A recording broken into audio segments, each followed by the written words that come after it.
Let us know when you're ready. I'm going to speak. Okay. Okay, good morning, everyone. Good morning. Morning. Welcome to the VRE Operations Board meeting of June 16th, 2023. We will start with the Pledge of Allegiance. I pledge allegiance To the flag of the United States of America, and to the republic for which it stands, one nation, under God, indivisible, with liberty and justice for all. labels. Okay, the clerk will call the roll. Here. Beckley? Here. Ms. Bailey? Marmkey? Here. Ms. Franklin? Ms. Mary? Here. Ms. Hayes? Mr. Carantonis? Here. Mr. Kelly? Here. Ms. Lawson? Here. Mr. McLaughlin? Ms. Mensing? Here. Mr. Smith? Here. Mr. Stark? Here. Mr. Walkinshaw? Here. And Mr. Chair, we have Ms. Frazier from Spotsylvania County. Yes. And we have a quorum. Welcome. Okay, great. Rich, a safety moment. Thank you, Mr. Chair. We have made some safety assignments. Mr. Duque will be our primary 911 caller. And Mr. Swartz in the back will assist us with AED, CPR. Mr. Schofield doesn't know it, but he'll also assist us with all things needed in the event that we have we need some assistance in here. And just for those that aren't familiar with this room, our primary evacuation route out of this room will be those double wooden doors in the back to the stairwell by the elevator bank. We'll go down the stairwell, hop out the front, and muster out in the loop out here out front.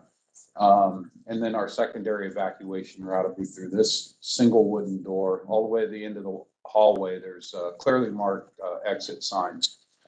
In the event of an active shooter, of course, we'll run, fight, or hide.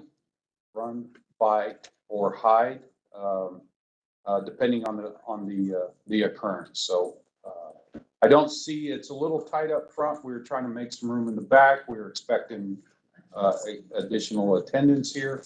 And so with that, just be mindful of tripping hazards and those kind of things. If we do have to evacuate the space, ask us around the table to push our chairs in so we can do that in a safe and orderly way. So with that, that's my safety briefing, Mr. Chair. Okay, thank you, Rich. Next item is approval of the agenda, our abbreviated agenda for this morning's meeting. Moved. Second. Moved and seconded. Any discussion? All in favor? Aye. Any opposed? Any abstentions? Motion carries. Next item is approval of the minutes from the May 19th, 2023 Operations Board meeting. Minutes have been distributed. Are there any corrections or amendments to those minutes? Move approval of the minutes as submitted. Moved and seconded. Any discussion? All in favor? Aye. An abstention. Abstain. Any opposed? Are ahead of me, you're ahead of me. Any opposed, any abstentions? We have Alcorn, Carantonis, Mensing, Stork, Frazier, abstentions. Got it? Okay. Motion carries with those abstentions. I want to welcome everyone to our June meeting. Exciting day, and we'll get to that. But first, two important things that we need to do today. First is welcome a new member of the Operations Board representing Arlington County, Takis Carantonis. A lot of us know Takis from other regional work. He's an economist, urban planner with more than 25 years of urban and regional planning experience, and we'll put that to work later today. He was elected to the Arlington County Board in 2020. He's the chair of the Metropolitan Washington Council of Governments Climate, Energy, and Environmental Committee. He was born in Athens, Greece, and studied economics in Germany. He graduated from Berlin's, I got your name right, but this one is going to be tough for me. Berlin's Free Universidad. Yeah. Close enough? University. All right, with a master's degree in urban and regional economics. So join me in welcoming Mr. Karantonis.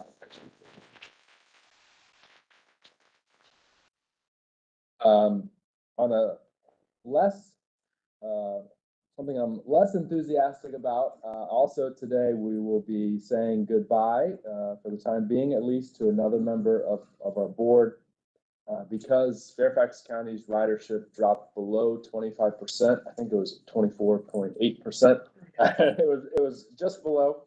In the last survey, Fairfax County will be going from 3 members of the board to 2, and we will be losing Supervisor Alcorn. Supervisor Alcorn joined our board in 2020.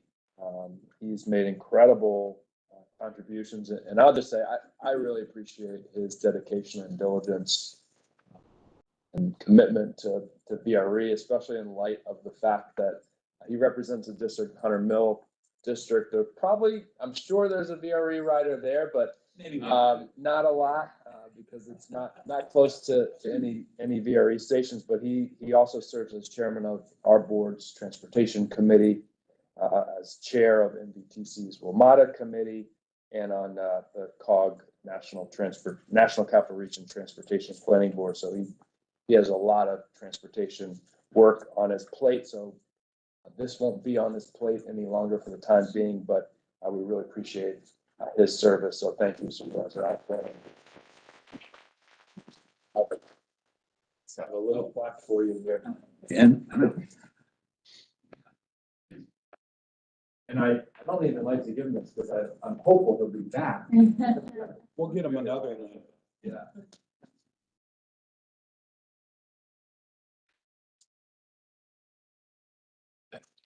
Appreciate it.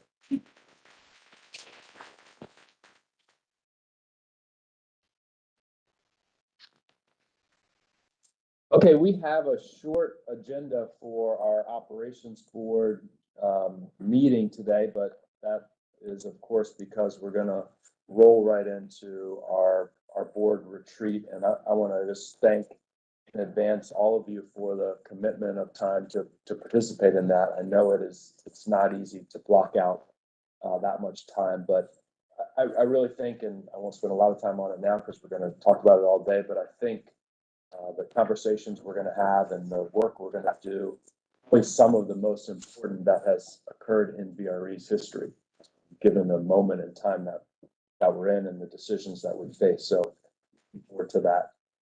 With that, I'll turn it over to Rich for his abbreviated CEO's report. Thank you, Mr. Chair. Just a couple of topics, and of course, the CEO report is in your packet.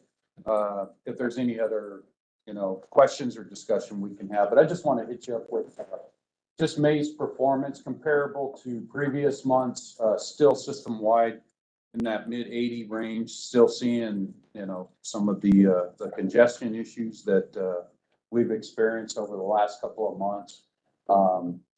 And again, hoping that's been ticking back up.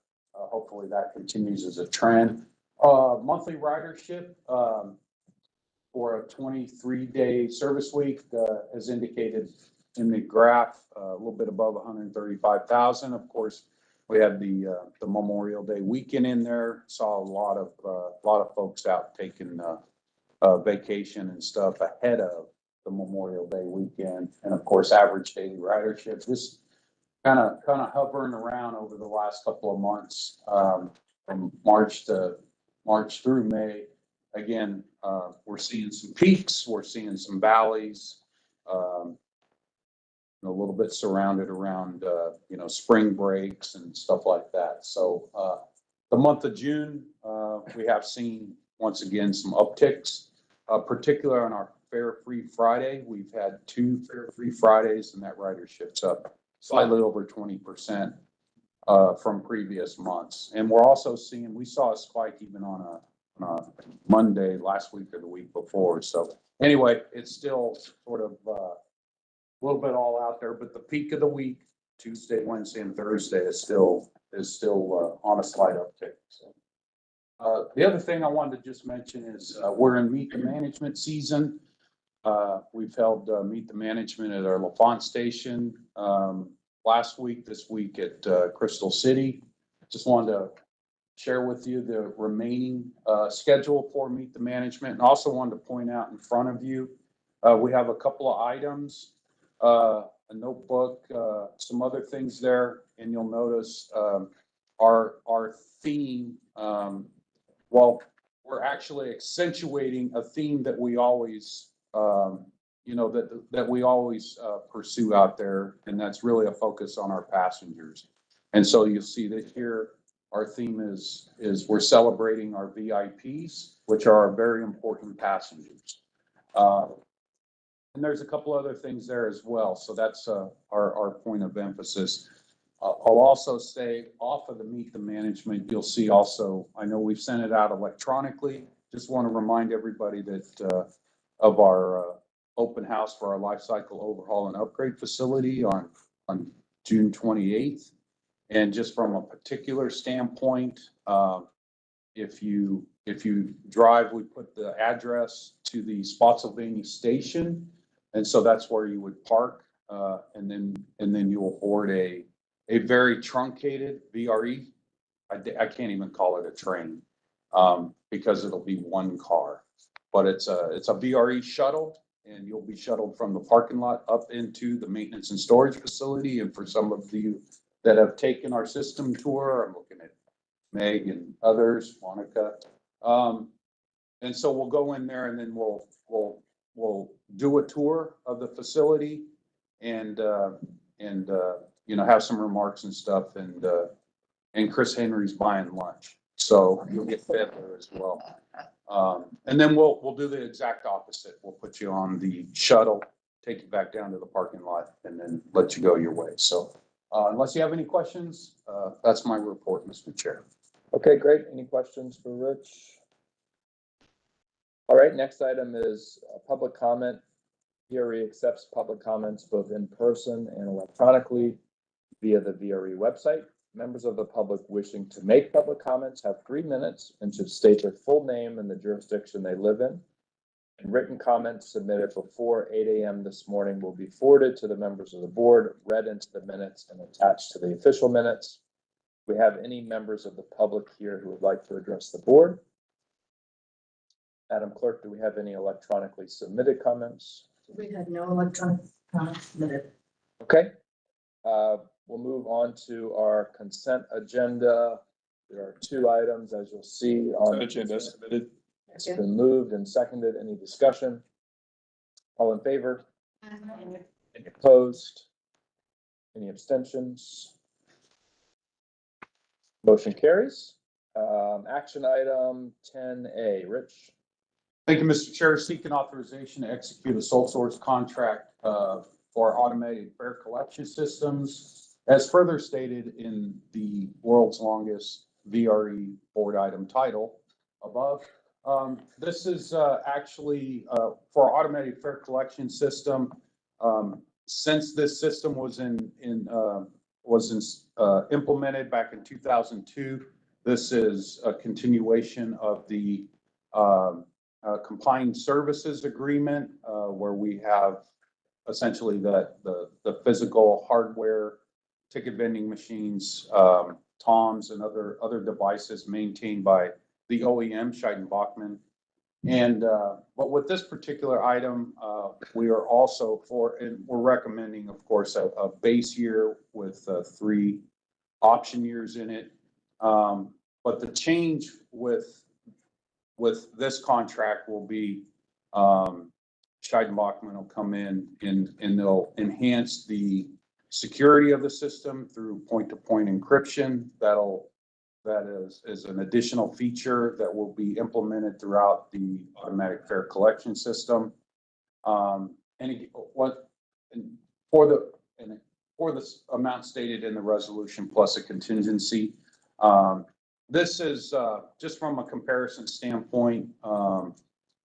The base contract or the base services agreement is obviously slightly above the previous agreement, and then we've added on that point-to-point encryption. Plus, we're In the previous agreement, we averaged about a 2% annual escalation. We're predicting or projecting an average 5% annual escalation. Of course, if that doesn't materialize, then the total amount throughout the contract period will be less. So that's my summary, Mr. Chair. Okay, any questions on the item?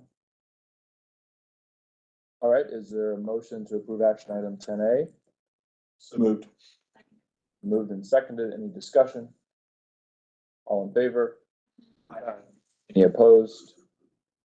Any abstentions? The motion carries. 10B, Rich. Mr. Chair, this is a recommendation to the commissions. We're seeking approval to submit applications for NBTA funding for their fiscal year 2024, 2029. We've stated in the background what those projects are. The intent here is to submit individual applications for these individual projects, Alexandria Station improvements, Backlick Road Station improvements, Franconia Springfield Station improvements, and the Broad Run expansion.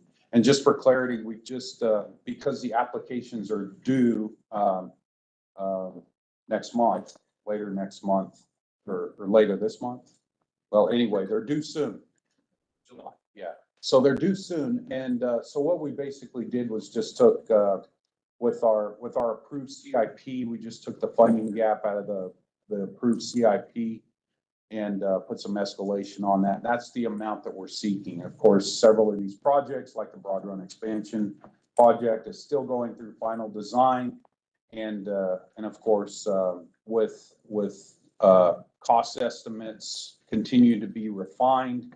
And so we'll obviously match or sort that out as that project continues. But nonetheless, these will be the amounts in the projects that we submit via application to NBTA.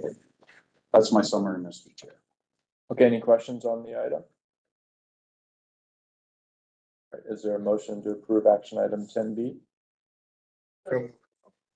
And second. Moved and seconded. Any discussion? Motion, all in favor? Aye. Any opposed? Any abstentions? The motion carries. We have one information item, spending authority report. See there? Yes, thank you, Mr. Chair. Just a couple or two task orders that we issued in the month of May. If anybody has any questions about that, of course, I can go into detail on them. Chair. Okay.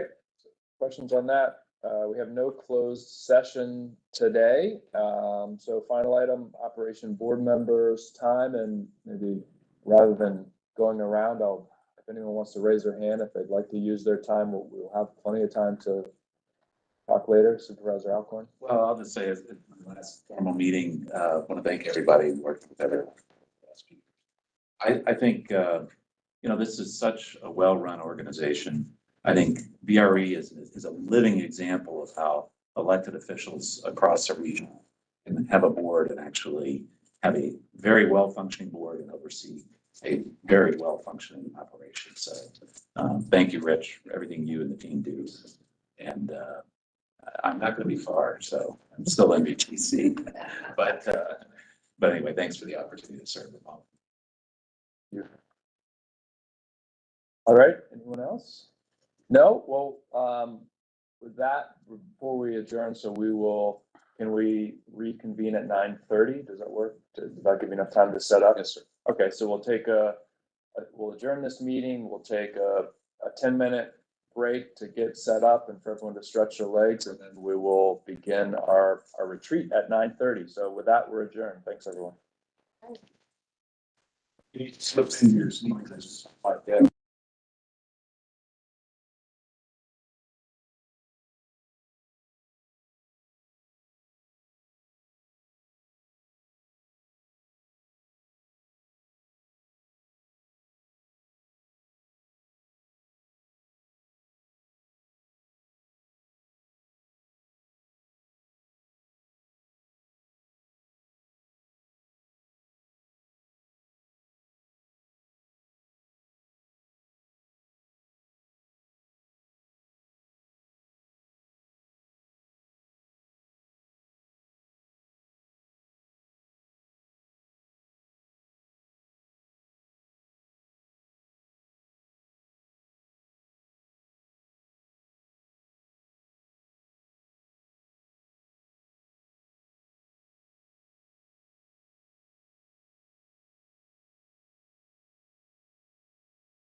So I don't hear about it. So I honestly don't think it's up a lot.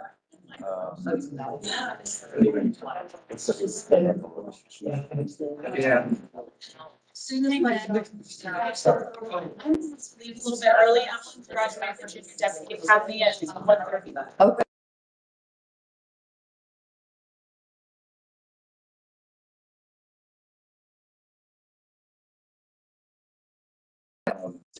Whichever, but yeah.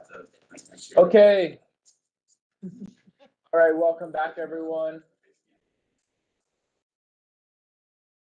Welcome back. Thank you again for joining us. I think everyone received the presentations and the run of show in advance of the meeting. If you don't have that, let us know and we can email it to you again. But we have 3 topics for the day. First, the survey results, then travel market and ridership, and then service scenarios with a lunch in between at 12:30. And I don't, I want this to be more of a free-flowing dialogue and conversation than our normal meeting. So as we go through the topics and the presentations, feel free to jump in if you have questions or thoughts. I'll try to keep us moving just to keep us on schedule, but you don't need to be recognized by me to speak, and we really do want to have a dialogue. There may be topics or questions that come up that we need to ask staff to come back to, and we can set aside. Rich and I have talked about carving out at least a full hour at another operations board meeting before the end of the year to continue the dialogue or follow up on questions or ideas that come up today. So we might not be able to fully flesh out or resolve everything today, but we won't drop any of the balls that are put in the air today. So with that, why don't we go ahead and jump right in? Rich. Perfect. Thank you, Mr. Chair. First of all, I just want to acknowledge the work to date. Of course, this is for the most part, this is a journey, not necessarily a destination, because a lot of this is ongoing. But just wanted to recognize, of course, that you all know Nick and Christine back there. But also want to recognize Jason Mumford, who's the vice president STV, and ask Jason if he would just introduce his team that he has in the room today. We have arguably some of the most knowledgeable experts in different subjects as it relates to this presentation and stuff. And these are resources for you. And similar to what the chair said, if there's, they can go, in fact, they can go as far as you want into the weeds on some detail here. But if there's something that we need to bring back to you, of course, we'll do that as well. This team will continue to work with our staff, and you've likely found them in other venues with your staffs at the county and the city level as well. So with that, Jason, if you don't mind, if you could just introduce your team. I'll ask my colleagues to give a very brief introduction of themselves, so you hear their voices. Jason Mumford with STV, project manager for this system planning effort. It's been a great privilege to work with the staff. Okay. Dahlia Levin with Cambridge Systematics, and I'm here helping with market assessment and. Morning, Rebecca Strauss, the senior planner with FCD. Thank you for letting us join us. Hi, I'm Renee Henley. I'm president of Global Data Research, and our team has led the survey supported by the VRE system plan, and we'll be reviewing some of that survey research during. And I'm Ty Wilkie. I'm a research associate at WBD Research. Okay, great. And then just to further complement that, of course, additional VRE staff at all levels have been involved, with providing input and assistance to this team as well. I think all the other VRE staff in the room have been involved in this this effort as well. So with that, just want to go over today's objectives. I'm not going to read these bullet by bullet, but essentially you can look at this similar to the chair said.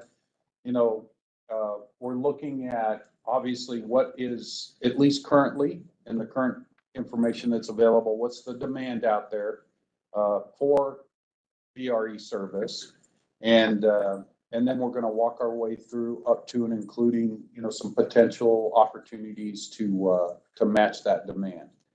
And I just completely oversimplified all of it, but essentially that's what we're doing here. And then from that, we'll be bringing back to you not only some refined information, but we'll marry that up with you know, the appropriate financial analysis and all those things as we start into you know, the budget season this year. So with that, I'm just going to get off of that. I'm going to start right there with the agenda. Nick?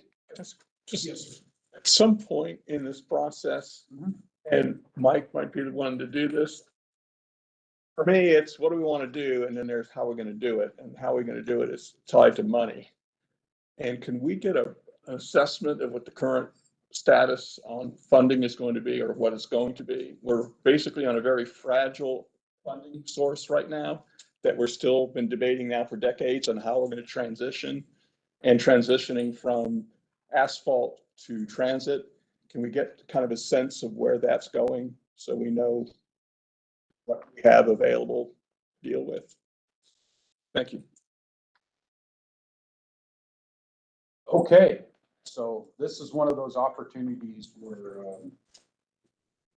you won't have to listen to me speak all day. You'll listen to others. So Nick Ruiz, of course, on our staff, he's going to be kind of leading us through the different topical areas and stuff like that. You've seen it before as it relates to updates on our system plan and other efforts. So with that, Nick, we're slightly ahead of schedule, so just jump right in and let's do this thing. Thanks, Nick.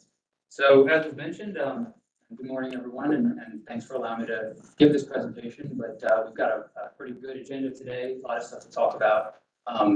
We'll first talk about the results of the survey that went out to all of you all a couple weeks ago. Roll right into a topic of other survey results from both general population and our own riders. Have a short break and then come back after the break and discuss the travel market analysis and some ridership projections for some baseline scenarios. Have some lunch and then come back and discuss some of the proposed 2030 service scenarios and a little discussion on kind of where we go from here.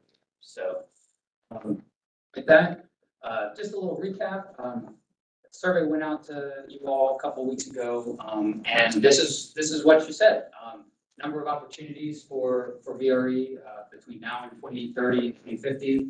A number of comments related to service, needs for service, wants for service, as well as funding. Reliable sources of funding, as was just mentioned, and other things related to funding. So I just wanted to pause here before we move into some other survey. If any of the board members had specific comments about things I said or not, happy to do that now, or we can keep going. So as I mentioned before, we had a fairly robust survey process that was undertaken over the past couple of months. We surveyed the general population in the region, not just VRE, but then we also had a concurrent effort led by Chris Henry and his staff to survey VRE riders. And we had some very specific system plan related questions included on the survey, the paper surveys that went out to riders. We also met with all member jurisdictions, transportation planning staff, and had some very good, robust conversations with them. So we'll summarize a little bit of what we learned. The purpose of the surveying efforts was to define current and future travel trends and ridership patterns, and try to best align VRE goals and future operating scenarios to those trends and to public sentiment. As I mentioned before, we surveyed the general population. We surveyed VRE riders, surveyed VRE member jurisdiction staff, as well as our partner agencies like MBTC, VPRA, DRPT, and the like. Basically, what we learned, in summary, and I'll be going into much more detail as we move through this section of the presentation, but VRE provides a vital service with ridership growth really tied to regional travel demand. Travel patterns have changed since pre-pandemic, as everyone knows, and a reliable service paired with service all throughout the week and for longer periods during the service operating day can really drive ridership growth and movement. So specifically getting into the general population survey results, this was a comprehensive survey that our consultant staff at WBA assisted us in disseminating throughout the region.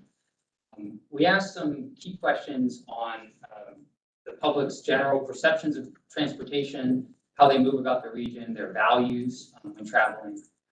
And really, we arrived at these four key takeaways. And first is that reliability is the most important factor for folks when choosing mode of transportation, even above the speed and cost. Telework in our area remains high, both amongst current and lapsed VRE riders. And the number one reason why lapsed VRE riders say that they are no longer riding VRE is that it's faster to drive. A significant segment of former VRE riders have also recently left the workplace, either through changing jobs, moving out of the region, or just general retirement attrition from federal agencies and the private sector. Mm-hmm. Yeah. Yes, yeah. Please. And I'm sorry if I missed this.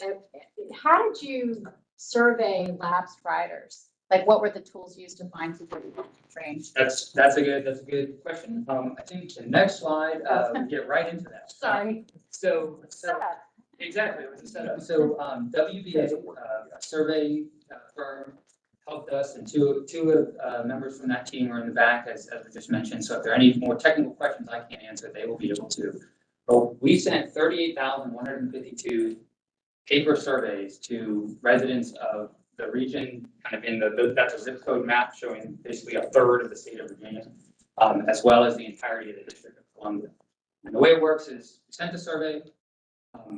If they didn't respond by going online at the link we provided within a certain period of time, we started to actually call them. And we received 817 completed, validated responses from that survey. It was a statistically significant sample, so it was a scientific survey at the 95% confidence level. So essentially, we were able to pick up, just from casting a wide net, a number of riders, former VRE riders, who had indicated on that survey that they were lapsed. In addition to other folks that had never ridden VRE. You probably address it later as well, but did we, in the sampling of the population, did we also consider the distance or the original time? So is there a correlation to how far my job is, or how far the distance I usually get? I mean, sometimes I get faster by car, but it's very tiresome to get.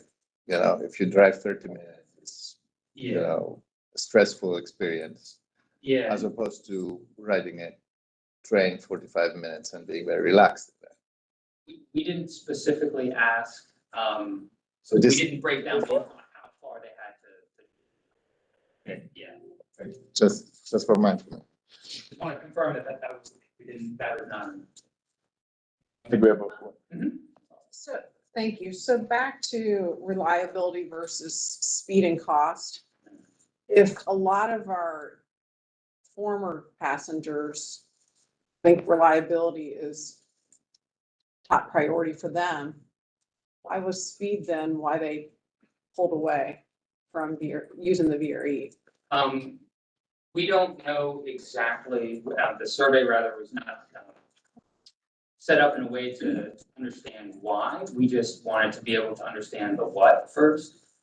We could certainly do more follow-on studies to kind of really drill down at, okay, so we target a lapsed VRE rider, and really get at that kind of that why. Across the board, both riders, non-riders, And lapsed riders said that reliability was the most. Okay, and then here's my other question. Do we know what time frame they had been writing VRE and they don't anymore? Yes, so I'll actually let Kai explain. And the reason I'm asking is because, you know, the year before the pandemic, and help me out, Rich, when our reliability was suffering from positive train control, and it'd be unfortunate if that was our last like season of experience with VRE before the pandemic. And is that a factor in why they left? And maybe we don't know. Yeah, I was just gonna say, I mean, I think one thing that this reveals maybe to that point is that, our marketing should probably stress reliability even more than it has, and that's a real asset for VRE relative to another system in the region. And even, you know, our on-time performance, you know, we're in the 90%. Most of that 10% are relatively minor delays, right? It's rare for us to have a significant delay. So given that's really on people's minds, probably it's something that we need to be even more aggressive about marketing. Because that was just a short season, but we don't want them to. Yeah. Start. That is correct. Yeah, and I'll let Ty get into the specifics of, you know, how we define a lapsed rider versus a non-rider. There you got it here. Yeah, so for the purpose of the survey, riders were split, or respondents were split in 4 categories. Those were current riders, infrequent riders, lapsed riders, and non-riders. Current being those who have ridden in the last week, infrequent being those who have not ridden in the last week, but who have ridden in the last 12 months, or 7 days in the last 12 months. Lapsed being those who have ridden, but not in the past 12 months. And non-riders being those who report never having ridden yet. So that last component is really within the last year. So the survey was out in about March, April of this year. So 12 months from that. So that would have been 2020. Okay. Yeah. That clarifies a lot. I have a question regarding the survey. So when the questions that they got regarding reliability, was that just for like the train being on time, or was that how it syncs up with your schedule? Because I feel like that may also tie into the quickness issue. Okay, is it faster to drive? Well, that factors in how long do I have to wait till, you know, the next train or what have you? It feels like there's a lot going on there. Yeah, and the beauty of the survey, the way we set it up is we asked these very general, so they weren't mode specific questions. It's just when you travel in the region, what is your number 1, number 2, number 3 value? So even if you were driving, right, people who indicated I never take transit, I only drive everywhere, still reliability was the number 1, you know, thing that they look for. I mean, when you compare modes of car versus train, reliability is, of course, is naturally a number 1 because, you know, you cannot just ride the train whenever you get out of your door. Yeah. So that creates I say, false idea of comfort in the system, right? That the system is more, but there are other variables that factor in. So for example, how long do I have to ride? Is there a parking lot for me at the end of this? How is the congestion chances, etc. So I have to say, when I was probably your age, I did this same job.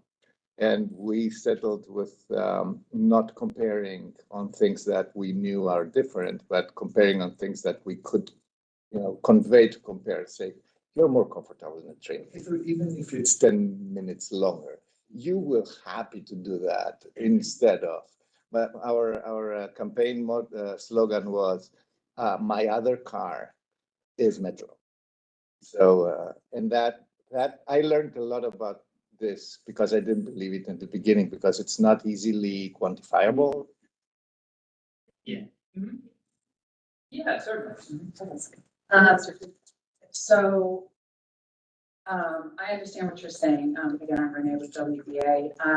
So when we're talking about reliability versus speed, so the previous page, that was just a summary of some of what you're gonna see in the data. Those two information points came from different questions. And so I think as we get into some of the slides that are coming up, you'll see how the questions were asked and how they were asked differently. And it'll be a little more clear how one might have been important in this way and another was, it came up as important in another way. So, yeah, if you still have questions after that, we do get it. That's mostly what I was trying to figure out. So thank you for Yes. that. That'll be helpful. Yes. Because I know when we ask a question, communication's half what I say and then half what you hear. And so we don't know what are they hearing. So we see the questions. Yes. So why don't we move into the first part of that question? So what we essentially asked was, what is most important to you when traveling in your area? And so this is quantifiably between folks who selected reliability as the number one and folks that selected reliability somewhere in their top three. It still was the majority of respondents said that reliability, followed then by travel time and convenience. A fairly large number of folks selected as number one a real and viable alternative to driving. So that, is in transit's favor, it's in VRE's favor, that there's a significant portion of the regional population that wants or that values a real or viable alternative. Obviously, one of the challenges in terms of these is that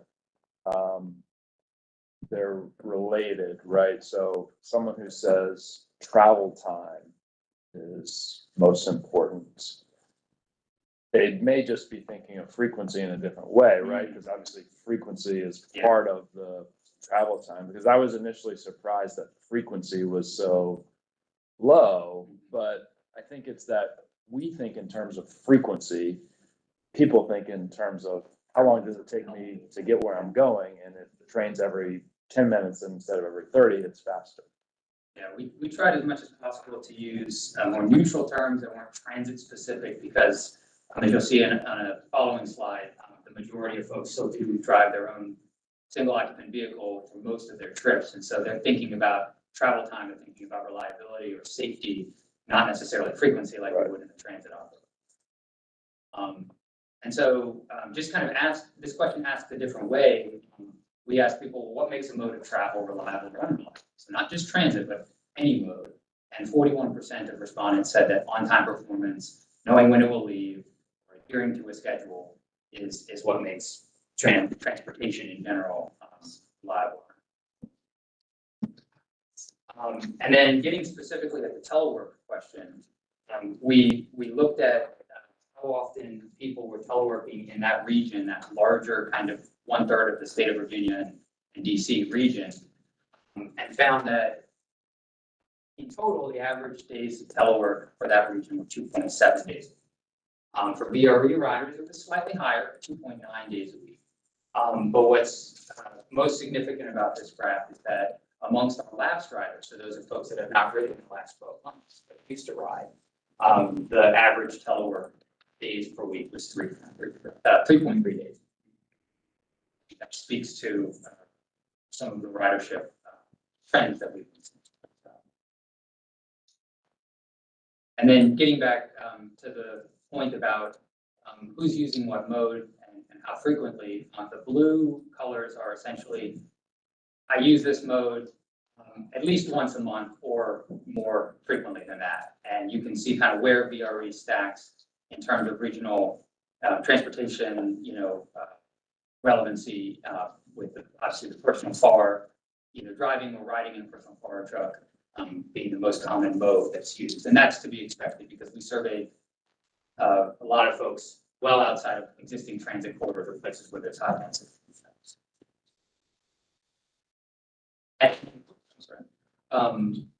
We asked VRE riders and others, why do you no longer ride? And this gets back to the original comment I made. 40% of lapsed VRE riders said that they no longer ride VRE because it's faster to drive. And I wanted to understand where that fell in relation to telework or the ability to work from home. And so as you can see, the ability to work from home was 5th in the list of most common responses. So not 1, not 2, not 3. So that was somewhat of a significant finding for us. that it really is travel time as well as availability of service. When is it going, when and where people. Actually surprised that frequency wasn't maybe the top issue, because I've always felt that when we start running our trains more frequent, we would increase our ridership. So this is very interesting intel. Just a question on that. So, and I apologize if you already said this, what was the definition of a lapsed rider? Is it someone who says, I don't ride VRE at all anymore? It's, yeah, someone who was riding, but has not ridden in the last 12 months. Okay, but I think, that the faster to drive thing obviously is an important, discovery. But obviously part of our loss of ridership since the pandemic is people who used to ride 5 days and now ride 2 days or 3 days. And this doesn't capture that, right? This just captures someone who maybe rode pre-pandemic and now doesn't ride at all. Yeah. Okay. And I'm sorry, can I ask just one question about unavailability? Could that be similar to frequency? So if I would like to leave work in the middle of the day going south, I can't catch a VRE because it doesn't start back up until later. So is that, so frequency is captured in the unavailability portion? I believe it is, because when, to the general public, if I want to go at 1 o'clock, but there's no train at 1 o'clock, I'm going to say it's unavailable. So that's what so. And so we also took a look about a month and a half ago. We conducted a VRE rider survey. We do this every spring. We added some additional questions to that survey document to capture some specific system plan related items. And so I'll present about 4 or 5 of those items here. We asked if VRE adds more service to your line, how would you prefer service to be added? And majority, 58% of VRE riders said that they'd like more express service. And I think this was interesting because it seems to marry up with what the general public said about wanting faster trip or people being concerned because it's faster to drive. We also asked on weekdays, what would you prefer? And a plurality of the respondents said that they wanted more trains to DC in the AM and more trains to VA in the PM. But also 29% said that they want more trains in the middle of the day. And I think that speaks to the unavailability of service when people want to go. So these were really interesting. We also asked the weekend service question. If VRE provided service on the weekend, when would you want the weekend trains to run? And the vast majority of respondents said both on Saturdays and on Sundays, they want northbound trips between 9 and noon, and they want southbound trips between 3 and 7.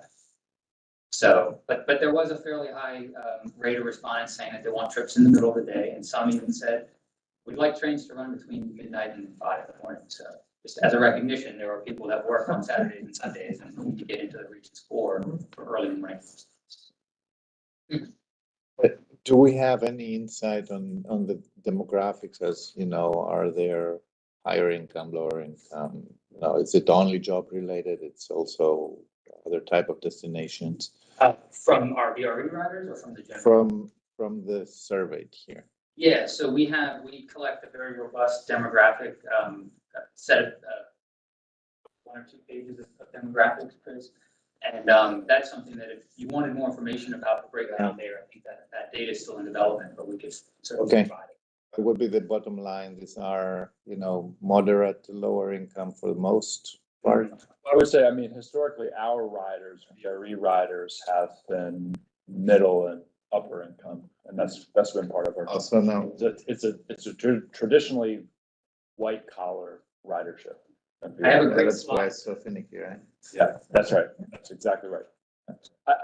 On the ridership survey, I'm sorry, Mike. Are we able to parse out those riders who used to ride 4 or 5 days a week and now ride 2 or 3 days a week? Because, for somebody who already is now today riding 4 or 5 days a week, it's nice to know what they think and what they'd like to see more of. but they're not really the people we need to Right. deliver more for. The question is, for someone who has gone from 4 or 5 to 2 or 3, what, if anything, and maybe the answer is nothing, because it's dependent on their work schedule, could we do to get them back another day or 2 a week? So does the ridership survey, is there a category for those people? In the ridership survey, I don't believe there would be, but I think you could parse that data out of the general population survey, because we did ask, you know, how frequently do you ride VRE? So you could kind of get into, okay, if you used to ride more, but now you're not, and then kind of slice and dice. I will caution though that because VRE riders overall in terms of the region is very small, once you start to slice and dice small numbers, it starts to get unscientific. So we might be able to put some of that information on. Yeah, we do ask in our annual customer opinion survey, which was done at the same time, and we haven't done that correlation, how many days a week do you ride? And while we didn't ask in this survey, you know, how many did you previously, how many do you now? By comparing year-to-year results, you could get a sense of the trend of, you know, if people are riding less frequency and what the magnitude of that is. And we can do that analysis and get back with you. Mike? So you showed earlier that people are riding more because it's faster to drive. And you think, well, there's still as many more cars on the road, I think, now as there were pre-pandemic. Vehicle traffic, I believe, is up to where it was. One thing that has changed is that to make public traffic more reliable to go in DC are the toll lanes. When I have to be at a meeting in DC, I have to be there on time. I know I'm gonna get there an hour and 45 minutes, an hour, 50 minutes from Richmond. Because I'm not only talking, but the 395 lanes, I think 2020, I can't remember exactly when that was finished. In the 395 area, and it's inside the Beltway. So it is more predictable for cars now than it used to be. It's good, and that might have an unintended consequence of impact, because whereas years ago, VRE might have been more predictable. Yeah. Now it's pretty consistent. Yeah, that's right. You'll see in some of the additional slides here that really identified that as a key challenge moving forward in the future. So we kind of have these twin challenges of hybrid remote work and the expansion of hot lanes, not just on 395, but also on 66 now, the Manassas line. So I think the survey helped reveal that we got to have to do more thought about how do we. Before we hit the toll lanes too much, we are receiving a lot of money from. No, I'm not. FedEx toll money too. So It is just a reality. More capacity we can build. Right. You guys like to do that. And actually, another, bright spot in that point, because Mike, that's an excellent point. When we've surveyed VRE riders in years past, we asked, when you don't ride VRE, what are you doing? The vast majority are driving in the general purpose lanes on 95. I was gonna ask you that. Yeah. Yeah, very, very few, yeah. So I think that the toll lanes have continued to be a discretionary, when I need it, I'll use it type of transportation facility, at least from our side.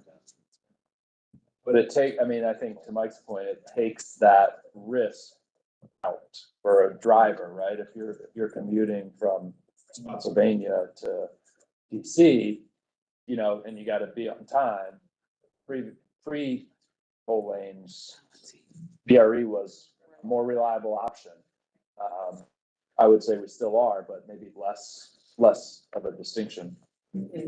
But hearing you say that most not like opting out riders are in the general purpose lane, does that mean that the existence of the toll lanes has made the general purpose lanes more reliable too? Yeah, because the toll lanes added capacity. Right. That's why the cell wasn't as hard, but it didn't take away capacity. General purpose lanes, but added capacity. But also, if you're in the general purpose lanes 4 days a week, and then one day there's an accident on 95, you can jump into the toll lanes and get there on time. Previously, you were just risking.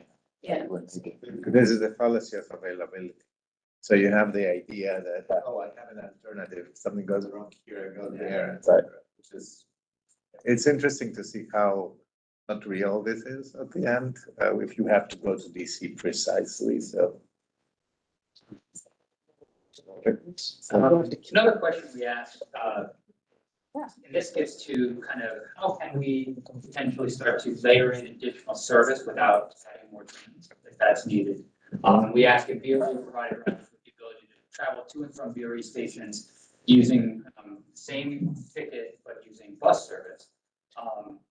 When would you use this bus option? And while 27% said they would only take the train, a plurality said that they would use it on weekdays only or only for special events or emergencies. So this was kind of a slightly less definitive result, but it did show that there was some demand for or some desire for additional frequency and that folks would be or would be willing to take a bus instead of a train between VRE stations.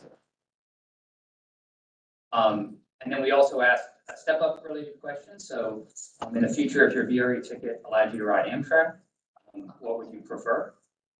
And we said, the response we got was the majority said we want VRE to provide both local and express service. And they saw Amtrak as supplementing that express service rather than 34% saying that we want VRE to stay in the local lane and Amtrak being that kind of sole express service provider. Only 9% said no, we don't think Amtrak should be an option for VRE. So this was fairly positive from a step up. And then, as I mentioned before, we also did a roadshow with some of this data and talked to your jurisdiction staff, transportation planning staff. I think we were able to meet with all 9 and kind of looking at the major topic areas where we had some consensus on what should be done.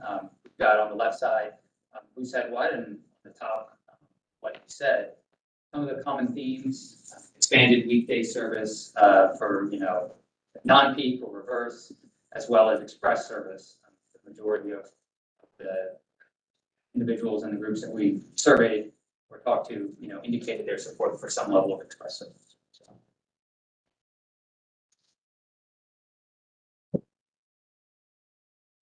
And in summary, travel time and reliability, really are the 2 most important deciding factors to the general public and VRE riders when making their transportation choice.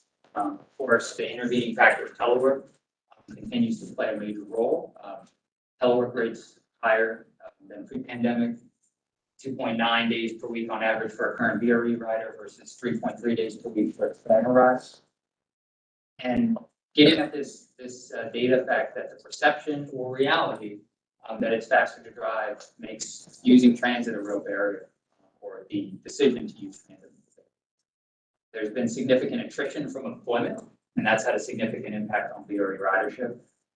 And just in general, most regional travelers from that region that we surveyed do not use VRE outright.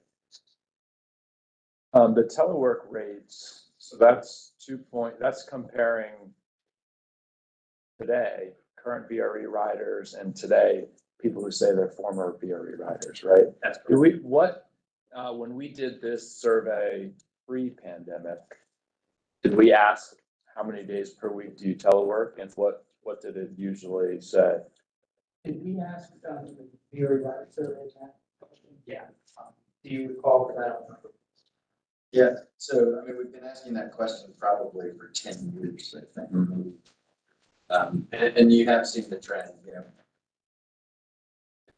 probably started at an average of less than 1 day a week, and then it just slowly crept up. I haven't looked back in detail to see where we see a big spike, but I assume that's just with the pandemic. Okay, yeah, I'd be interested to know what it was the last time we did the survey before the pandemic, because that's, a key challenge. So it's 2.9 days per week right now for our current riders. Was it 1 day a week or 1.9 days a week? Yeah. So when we present this year's customer service survey data, so y'all have all that. Okay. Sure. Can I ask Rich, Mike, and Bob to answer a few things? 1, is there anything on the survey that surprised you? If so, what it was? 2, did we miss anything in this survey that you think that should be covered? Is that all right? And just have to go Rich, Mike, Bob? Because they're kind of the guys we look to on some of the stuff. I'll just say, well, nothing really surprised me. You know, basically, you know, from sort of the current environment that we're in, nothing surprised me, just simply because I think, I'm, you know, sort of gone through this transition pre-pandemic, through the pandemic, and then now, I think the couple of things that, you know, that I think got highlighted for me myself was, you know, I mean, let me just go back. From an express service standpoint, right? So we incorporated a limited express service on an AM train going back 10 years ago, right? And it wasn't so much to, initially anyway, it wasn't necessarily specifically a ridership issue. It was really to get folks out of Spotsylvania, Fredericksburg, and Southern Stafford County, get them cleared out, if you will, earlier in the morning, so we could essentially level load the trains behind it, right? Because we were running out of seats. We were running out of seats on those first couple of trains as they got into Prince William County. So really the focus on considering express service and the different ways that's been characterized or responded to in the service, really, honestly, that was a shining light, if you will. So it's the express service for me.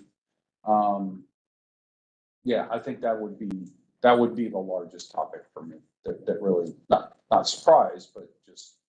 Do we miss anything in the survey, you think, or if you think surveys? Oh, I think from the survey now that we've seen the responses, I think and we've already talked about some, you know, some more refined. In fact, it's been discussed here as well, that it'd be really, and I think that's natural, right? You do a survey like this and you get the responses and it's like, okay, over here, let's dig into some of the more specific, you know, topics. I always find it interesting in that how do you capture, or how can we reach out and get those former riders and find out why they are former riders and stuff. And we got a glimpse of that with this general population survey and stuff like that. So I'd be interested in, you know, how much more of that can we do, you know, obviously with the objective to find out, you know, if there's something that we can do from a service planning perspective or whatever would get them back on VRE. So anyway, that's in a nutshell. What surprised me is that able to work from home wasn't the first top response. I thought that'd be the top response in my group long. I was surprised that it was maybe about fifth or top. The non-riders. Faster drive we talked about, I think the toll lanes have something to do with that, because you start wondering, well, why'd you take VRE in the first place, and now you no longer take it, so that might have something to do with it. The survey results on the Express interested me, but where the questions broken down on express trains, people might make a statement first. People may like express trains if it's express from their stop. Yeah. But that's hard to do in a transit environment, to have everyone have their own express train. So if that were asked with a follow-up, would you like express trains if there's only stops at X, Y, and Z. Y and Z, then that response might be very well different. Good point. Yeah. So that would be I think that's the question, what a surprise, what would you ask? That one follow-up would be asked, well, what if there's only express train from Spotsylvania, not Fredericksburg? Might make sense, because you could argue Amtrak has the express train from Fredericksburg, but you know, but people of Brooklyn, Leland, if they don't get express trains, that they might not like it. Their answer might be very different, so.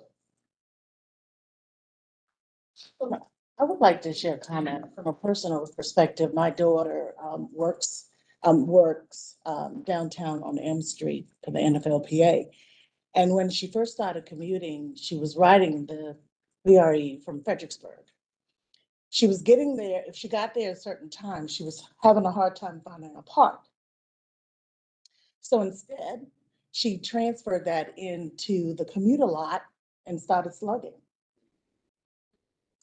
And the slugging got her where she wanted to go, whether she got off in Springfield or wherever she did, it got her to work at a more faster time. Now she's working mainly from home, she's teleworking, but the parking, I think open up the Spotsylvania stop is working better for especially those people who are coming out far in Spotsylvania County. It's a wide area. And so some of them might opt just to go to the Gordon Road commuter lot and do a Vanpool or slug.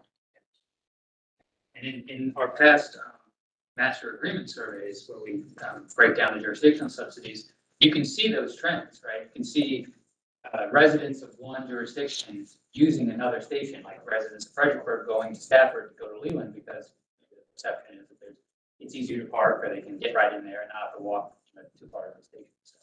So. Bob? I think Rich's comment is actually the best comment is this is high level behavioral data. Take from this and then drill down to the key things that need to be discussed, because you can't tackle fares when you're trying to ask a question of why are you riding?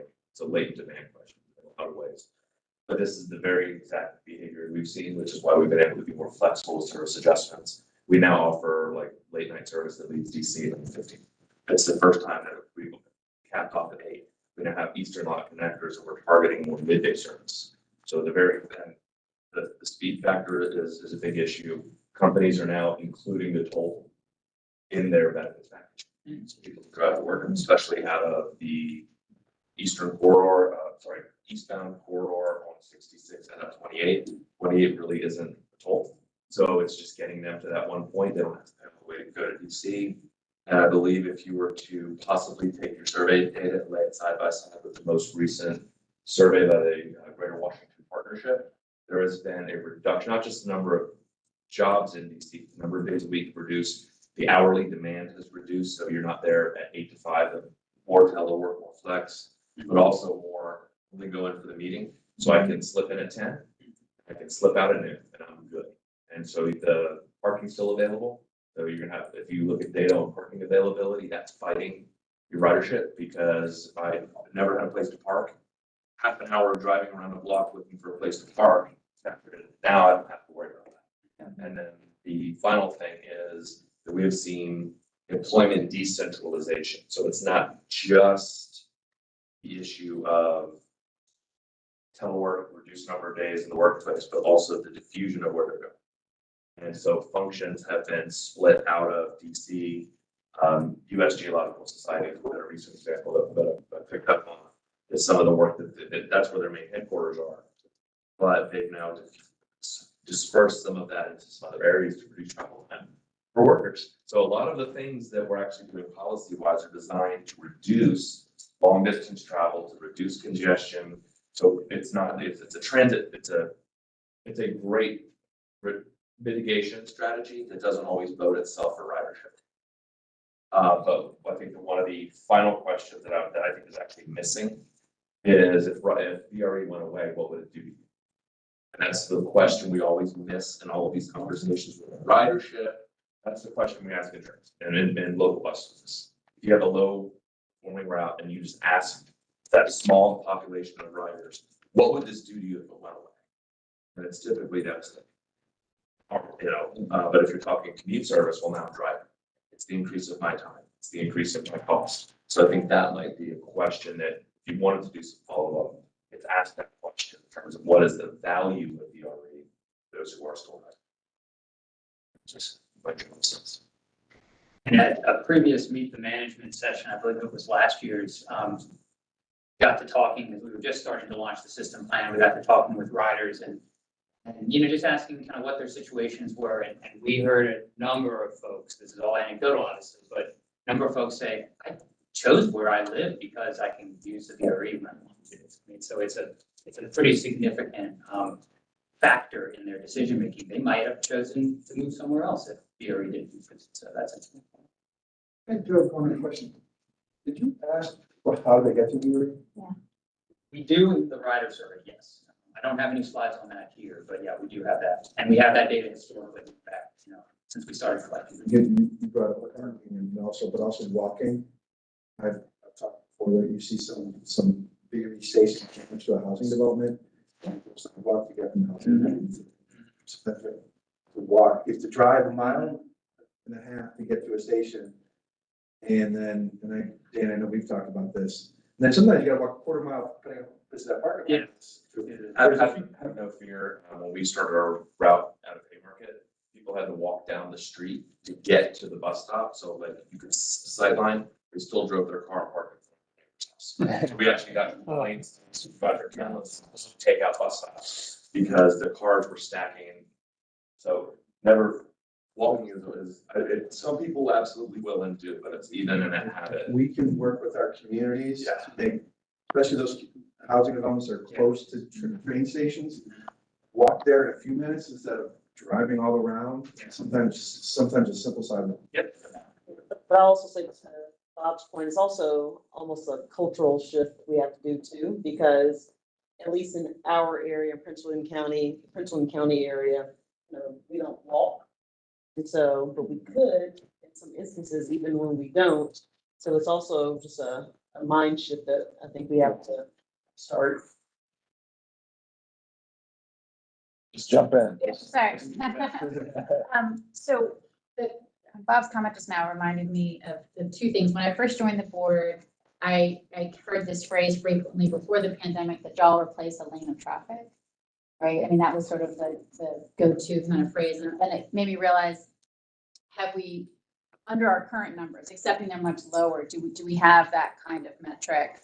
Because it also made me think of NBTC last week with the value of transit study, and it had that terrible inverse fact, which was if we took away transit in the region, there would be a line of cars stretching from New York to Chicago. So do we have, and that may not have been the point of this particular survey, but I think there's still value in knowing the opposite. We know why people are riding, but what would happen if you took the riders, put them back on the road, and some easy go-to kind of figures like that. And then just a couple of other questions about the survey, but also just general comments. I was curious about the age of the respondents. I feel like culturally our relationship to cars and individual, sort of travel is a changing issue. And so I was curious about like the responsiveness versus age. And part of that is also the cost of car ownership has gone up dramatically. And so, younger people, buying cars, are they making different calculations?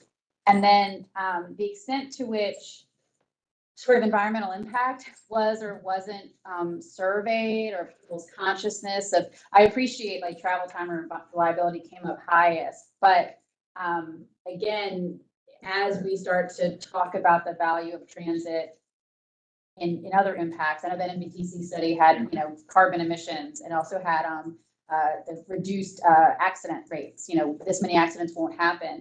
So I appreciate everything that's in here. This is not a knock at all on what you do, but as we're rethinking our commuter mindset and potentially considering a mindset that is more about every car trip you opt out of, not your wholesale, pattern, but if you choose on Friday, to take it, that's one less ride.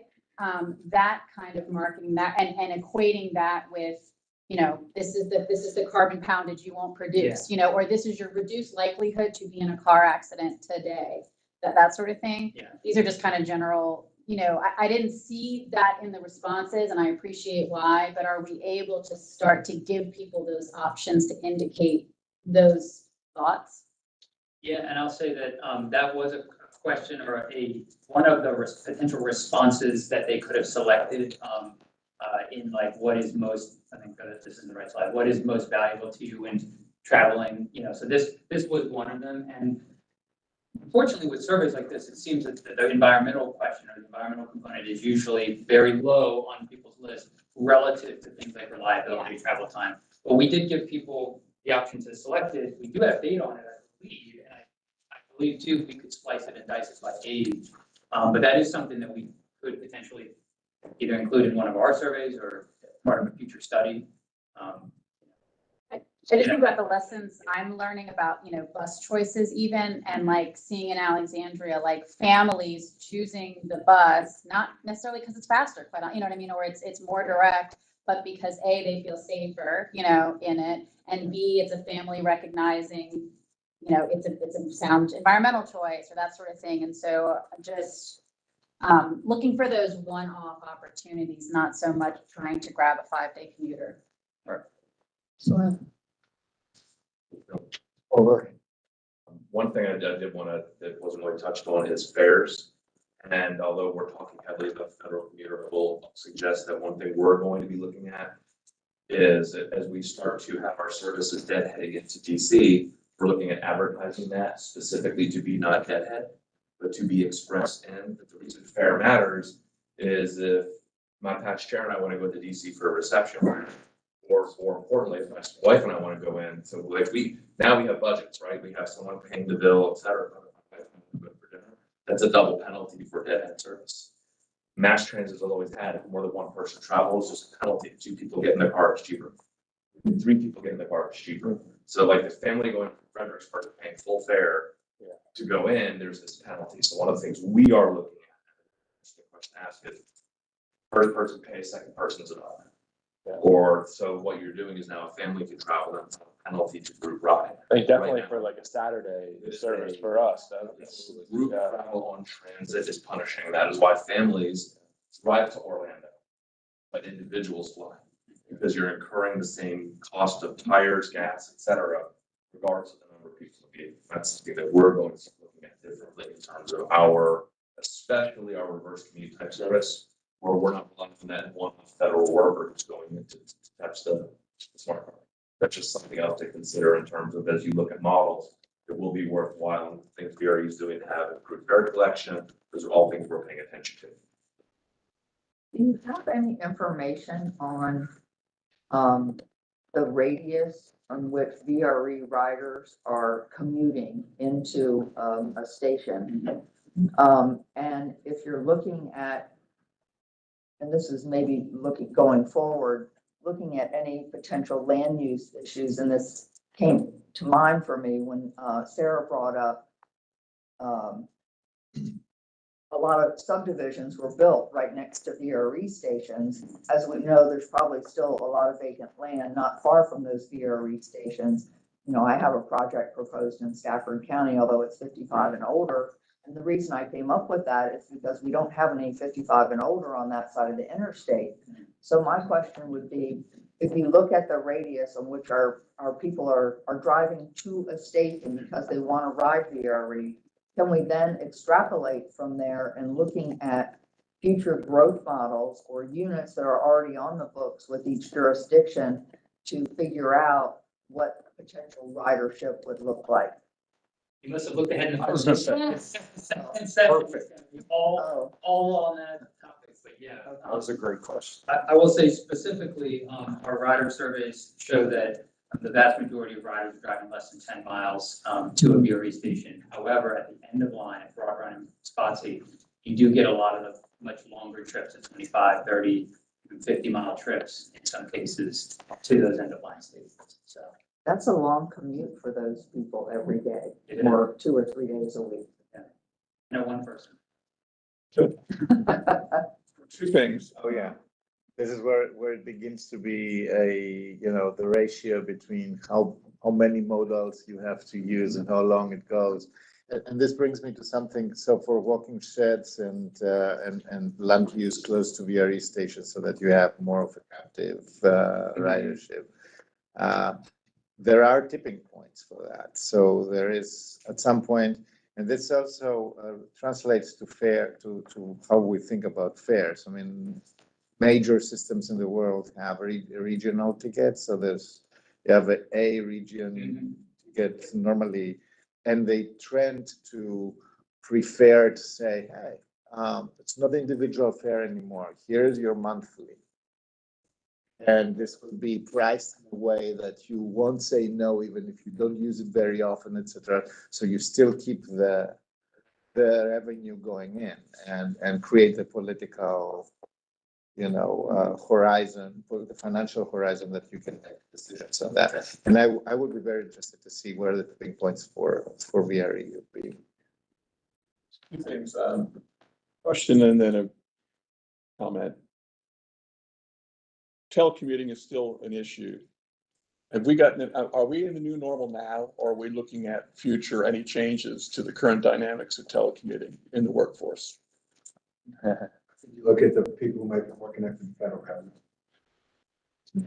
Right, so federal demand or federal return has not happened. There hasn't been that push.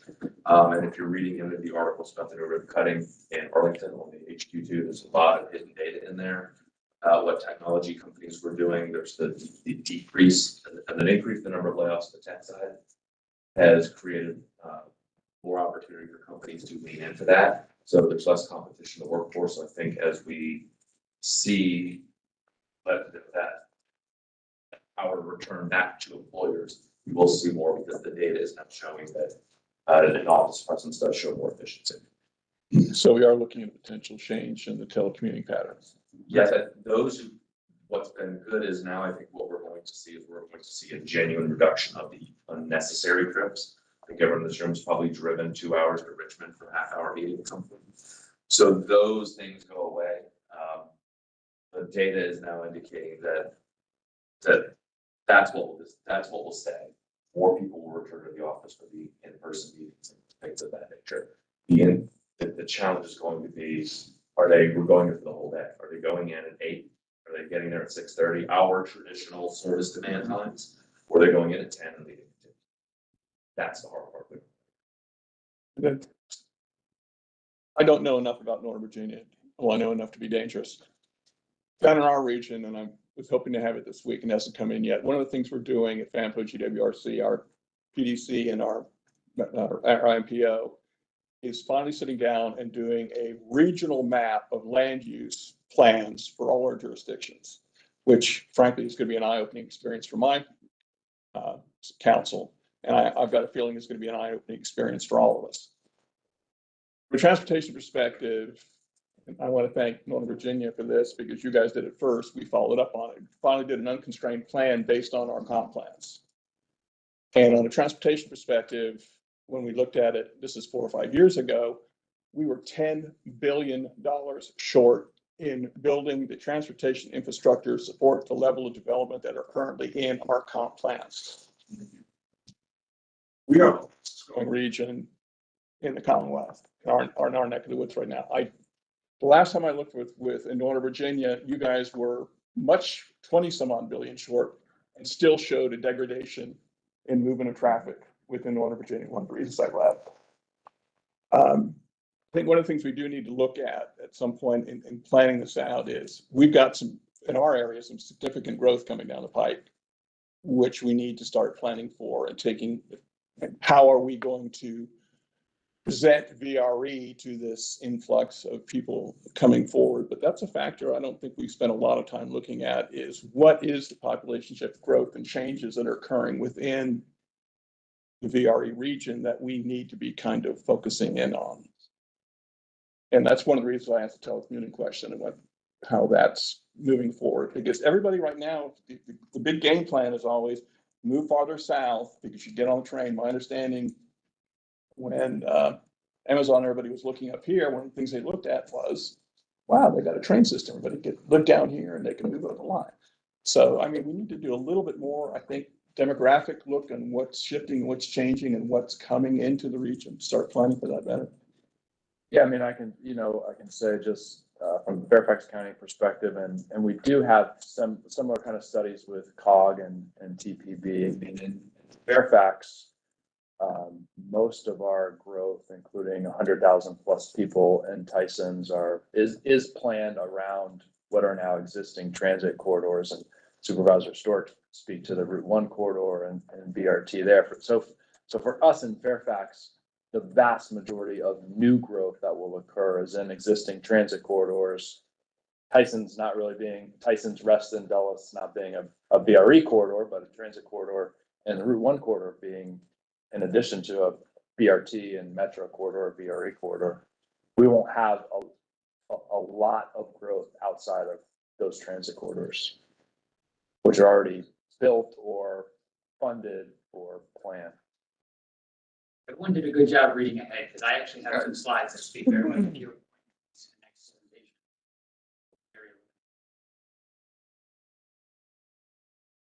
Just to note, I mean, I'm done with this, with the slides now. That slide that you saw right here was the last one for this section, so. Okay, we started 30 minutes ahead of schedule and we're now 25 minutes ahead of schedule. So we could do another 5 minutes on this if there's more conversation around the surveys. And yes. Quick question about the attrition from employment. Those jobs didn't go away. The people doing them changed. So did we not consider VRE as a commuting option to the new people filling those positions? Well, I think that statement might be a bit too green at this point to make definitive, yes, we did, or no, we didn't. I think pre-pandemic, we had a lot of very tenured riders, and a lot of riders who just their age demographic put them in the last 5 to 10 years of careers when it comes to federal, 30, 40 years in the workforce. And so I think what we were observing is when the pandemic hit, people who were already there or close enough said, I'm not. And because we carry about 68% federal workforce, something like that, I mean, that was a huge demographic that, of that demographic, a percentage decided that they were leaving employment. So that's a great resignation effect, basically, and GSA. And then one of the observations that we've got is we lost two full years of showing up at the Coast Guard building, showing up at Mark Center, showing up at Pentagon. When I say we, it's us, it's the handful, it's VRE, it's our marketing teams.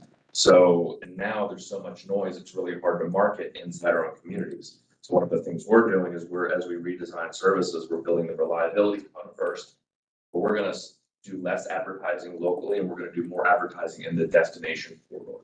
So, for example, our new Dale City through Horner Road to Pentagon route, now every other trip does Arlington, either goes up to Roslyn or it goes down through Crystal City. Once we have all the kinks worked out from our most recent service bid, we're going to start sending in our employees maybe by advertising in Arlington to the extent of, hey, did you drive into Arlington today? And you live in Pennsylvania County? Well, you're kind of crazy. Right on here. Just tongue-in-cheek kind of things, but that's part of what we want to look at.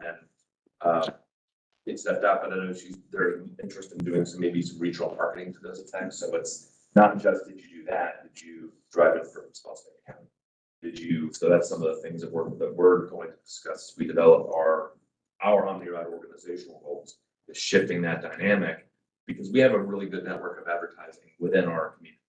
Boards of supervisors, especially kind of internal connections. What's missing is, to your point, that turnover. We've lost those connections to capture people when they take that new job. And that's been a big Dan? An informational thing we can get, we've talked around it a few times. We talked about the impact of the hot lanes. We also have slugging. We also have band pools. I know we're down a little bit on the band pool side of the house. Slugging and what the situation is with them and whether there's any recovery there or everything is staying pretty flat on that. And if we're going to look at transit, where our role is going to be into it, we've got to look at it in the perspective of all the other things that are coming up the 95 corridor. And I guess we could get that from GWRC on the. Yeah, I serve on the FAMPO TAC, and GWRC gave a presentation a couple of months ago about that. And I think the punchline was that it really has not recovered in any significant way. So it's pretty much still down from. Yeah, I can't remember the exact percentages. Same with slugging. The major slugging specifically. I'm not. They didn't ask about band pool, but okay. Specifically about slugging. The major barrier at this point is there's not enough critical mass at a lot of these parking lots that used to have a driver showing up and a rider showing up at the same time. Now it's like all the travel time savings you might have gained by picking up a few riders and getting in the toll lanes, you're waiting around for the riders to show up and get in their car. And so there was kind of a culture shift away at the pandemic, and that hasn't come back yet, according to the data that I've. Well, the last I looked, vans are down. I mean, they're still. I don't know if they're what the situation of recovery of. on that is, but it'd be interesting to find out how those other modes are playing out. Okay, well, why don't we, oh, I'm sorry, Dan, yeah. There's a Washington Business Journal article in today that's be interesting for, I think, all of us to take a look at. I'm gonna see if I can make a copy and share it with everybody, but it's called The Virginiafication of the Economic, or really the employment market in the broader metro area. Talking about how things have shifted from Maryland, DC to Virginia, and obviously that has a major impact. It's gonna take our transit into DC, so. Yeah, yeah, for those, if you can send that to those of us who can't afford a Washington Business Journal. See if I can print this. Powers that be here, and maybe. Yeah, someone can figure that out. So. Okay. All right, well, why don't we take a 9 or 10 minute break and reconvene for topic 2 at 10:50. So we'll still stay a little bit ahead of schedule. So get your coffee or restroom or stretch your legs, and we'll be back at 10:50. No, sorry. That's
We're good. Okay. Yep, go for it. So second topic is gonna go into some detail on the travel market analysis that we did, as well as some of the ridership projections 2030 that we conducted for both the 2023 level of service, as well as some of the, so specifically what we considered when we started off doing the market analysis, some of the regional and national ridership and travel trends, regional population and employment growth. To Mr. Kelly's point, we did look very specifically at where the region was growing or was planning to grow, and if that spatially aligned or didn't align with VRE service area. Looking at travel patterns across the VRE system and if those have changed at all, as well as some programming and future assumptions for telework. And I said, so Dali is going to spend some time in a couple of slides going through the details of the telework assumptions for the projections.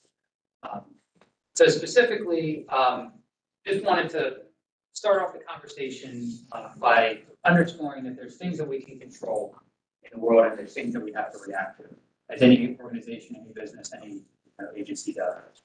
You know, we can control our levels of service. We can control the quality with which we provide that service. The fares, whether or not we partner with other organizations to help transport our customers. We have to react to everyone else is traveling, the competitive modes. We have to react to congestion mitigation projects on the highways, things that are making it easier or faster or more reliable to drive. We have to react in certain ways to land use. We don't control land use at VRE. As well as socioeconomic characteristics, of course, telework, as well as workforce decisions at the federal level and other large employers, and of course, the endemic of future health. And so just to kind of give people a sense for what's going on in the world, the orange line that you see is the national transit ridership trend. So prior to the pandemic, bumping along at about a little less than 200 million weekly transit riders. Steep drop and then another gradual but consistent increase in ridership nationally. VRE's side of the house, very similar pre-pandemic pattern, steep drop in April of 2020, and then very gradual return increase to pre-pandemic ridership. We're at about 30+% of pre-pandemic ridership right now. Nationally, if you look at every transit provider in the country, we're at about 70%. And then below in gray, we didn't graph this because we didn't want to make it too confusing, but looking at some of our regional partners, as well as nationally commuter rail, what percentage recovery they're at. And this is just to show kind of where VRE stands in the world. Just on that, to me, it seems like the national commuter rail number is a really important number. And obviously, we as a region and as a system have some unique challenges in terms of the reliance on the federal workforce. But I do think there's maybe an opportunity, and Rich and I have talked about this, to look at the makeup of riders on other large commuter rail systems in the country, right, who have traditionally had a more diverse, and I mean diverse in every way, diverse in terms of socioeconomic status, diverse in terms of where they work, diverse ridership, and to see whether operationally they have historically and continue to do things that we don't in terms of schedules, fares, et cetera. In other words, if my assumption is right and they have a different mix of riders, which has allowed them to recover a little bit faster than us, are there things we can do to achieve that kind of mix of riders? And to speak to the national commuter rail, the 57% recovery, the systems that are recovering strongest at both pre-pandemic and today, weekend. So they're running a 7-day schedule. Right. differences between a Friday schedule and a Sunday schedule, for example, but they're running Yeah. weekend. Okay. Yeah. They're more resilient.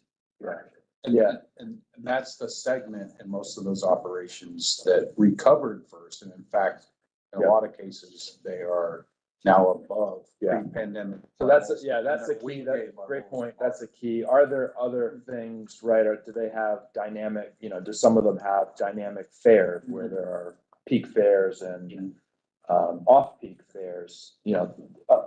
It seems like there are opportunities out there to explore that even further. Remind me just, is the New York MTA 40% of all commuter rail in the nation? And then it's BART and then it's MARTA, right? I think But 40% is, it's a huge. It's New York and Chicago, I believe. Chicago. A little bit of Boston and then go out west. That's 40% of. So this is is this national commuter rail includes MTA. Yes. Yeah. Okay. And then looking specifically in our region, what's going on kind of in WMATA's world as an organization overall, their ridership has rebounded about 60 to 70%. However, Metro Rail, which still pre-pandemic carried a large number of in the morning, out in the afternoon, kind of traditional commute trips, has recovered about 44%. And so you can see the impact of that one trick ridership base on their Metro Rail operation versus their Metro Bus, which has buoyed and risen, and assisted in their recovery rather to about 60 to 70%. And then, putting our numbers and our trend line on the same graph as WMATA, I think the key thing to note here is we're in the same region, we carry a lot of the same types of riders. We kind of move in the same trend, albeit on drastically different scales in terms of ridership. But what happens to WMATA happens to us in the past, and it has since the beginning of the pandemic. Trends have kind of stayed consistent. So just something to note as we move through some of the ridership projections. For some of us in this room, we're obviously from the southern part of the region as it relates to VRE.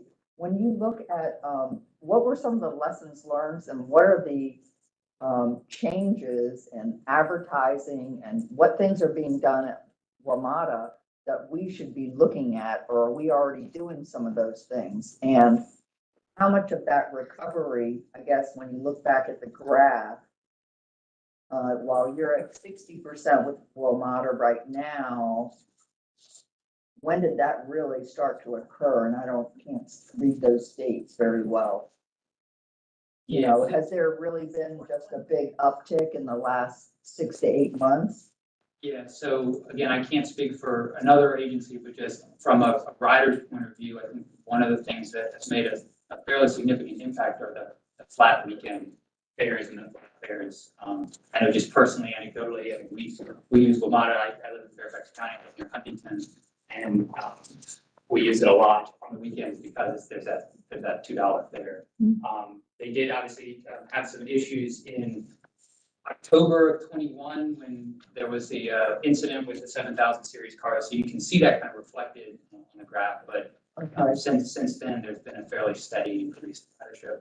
And then, Rich, I didn't know if you wanted to speak to some of VRE's marketing initiatives. So I think in a nutshell, we're doing more than we've ever done in the past. Right, frankly. right. And we're doing it as Chet was in here a couple of months ago and briefed you guys on what we're doing and what the plan is. But again, we're doing some things I think that are somewhat, unique to VRE simply because of our business model. In other words, having radio advertisement during drive time, if you will, extending beyond.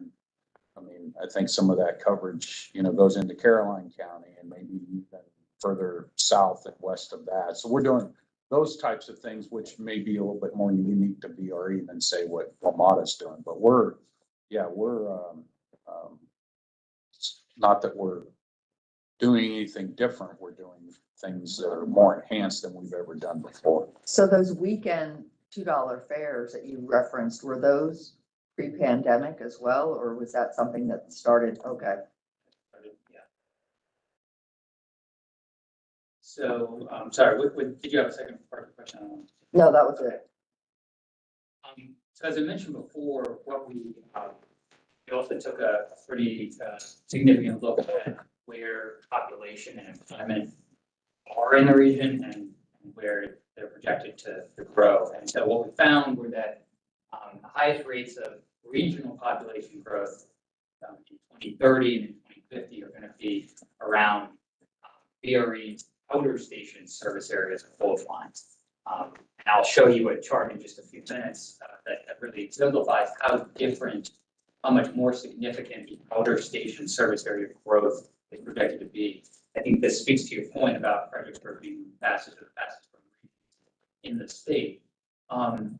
Employment densities in both 2030 and 2050 are projected to increase primarily along high-frequency transit corridors, of course, due in part to the jurisdictions in Fairfax specifically creating a nexus between high-capacity transit projects and zoning that allows for denser concentration of employment. As far as areas where we serve today, the highest employment growth is projected in Crystal City, National Landing, the DC core, and then in Fairfax County, kind of in that area we call Springfield, Franconia, Springfield, North Belvoir, Port Belvoir North kind of area. So obviously, one thing that will hopefully be a huge opportunity for us will be the FBI headquarters in Springfield. But fingers crossed on that. And so this is the bar chart I was talking about. So Fredericksburg line obviously red, Manassas line blue. But population growth to 2030, 15% population growth expected outer Fredericksburg area. 35% expected between 2030 and 2050. Just off the charts relative to the other areas. And that's primarily driven by availability of developable land, cost, well as some other factors that are kind of programmed into the model. So when we look at in the third segment of this workshop, some of the service concepts that respond to these trends, you'll see kind of how our service concepts marry up with where population is growing. And then looking at kind of a origin destination, where are people going in the region, and not just taking transit, but in general. We kind of had to understand where VRE's value was in transporting transit riders and riders in general, and we provide most travel time advantage for the longer trips. Those are 25+ mile trips where you can really get some travel time competitiveness with the auto. Most of the long distance trip making, however, is originating in areas far from VRE stations. So there is not as significant a trip making or trip generation occurring within those kind of real tight catchment areas or service areas around VRE stations. And a fairly significant number of trips are beginning or ending beyond VRE Southern Terminal. So just as a very high overview, on the weekday, Saturday, and Sunday, these are the origin destination pairs with the highest level of 25+ mile trip demand in our region. You can see that only few of them, very few of them, are actually along VRE service course. And then just same information displayed from a visual standpoint for those who are more visual learners. The left map shows the geographic distribution of trips that are more than 25 miles that start or end in Virginia. They're shown by their origin. Right? So where are those long distance kind of commuter rail conducive trips starting with one endpoint in Virginia? And a lot of that 25+ mile trip making is coming from Stafford, North Stafford, kind of west of 95. Significant portions coming in Caroline County west of 95. And then, of course, in areas that we don't serve, like Berkeley County, West Virginia, Winchester, Montgomery County, Maryland, and then the right-hand side graph really shows what's going on weekends. So a not insignificant number of trips, longer distance trips, are originating in areas fairly close to, but not exactly aligned with VRE kind of service area. Where did this data come from? This wasn't survey data. No, this was not survey data. This was from Streetlight. Yes. So this was from the Streetlight data platform, which uses cell phone based, location based data to basically aggregate millions and millions of trips given to planners and decision makers. I understand that this will be a small, do we have any insight of the inverse origination? So from the core regions to the outer? Yeah, so we did look at that. We have tables. We just didn't want to include them because they would crowd up the slide presentation here. But we can provide them tables that show the top 10 or top 25 origin destinations, and there are a number that actually go the other direction. Like one I'm thinking of is the Saturday Washington D.C. core to Potomac Mills. Okay. Somebody needs to go to But that was one of the largest kind of single Saturday trips. Margaret and I are glad to hear that. I mean, larger metro commuter systems begin to look at the inverse destinations, whether they are leisure, retail, or including jobs, etc. So this distribution is what keeps the system being more balanced and, helps grow infrastructure. We don't want to be only one trick pony here. So we want. I'm really liking that. You're part of this board. It also makes me think about articles I've read recently about the lack of transit to parks and trails, and that's a lot of that reverse activity. I think that, people who live in the DC or like the inner core head west, on the weekends to hike and drink wine and, shop and things. So that's interesting just to match those things up. Come on out. We'll help you with that too. IKEA or a winery. Yep.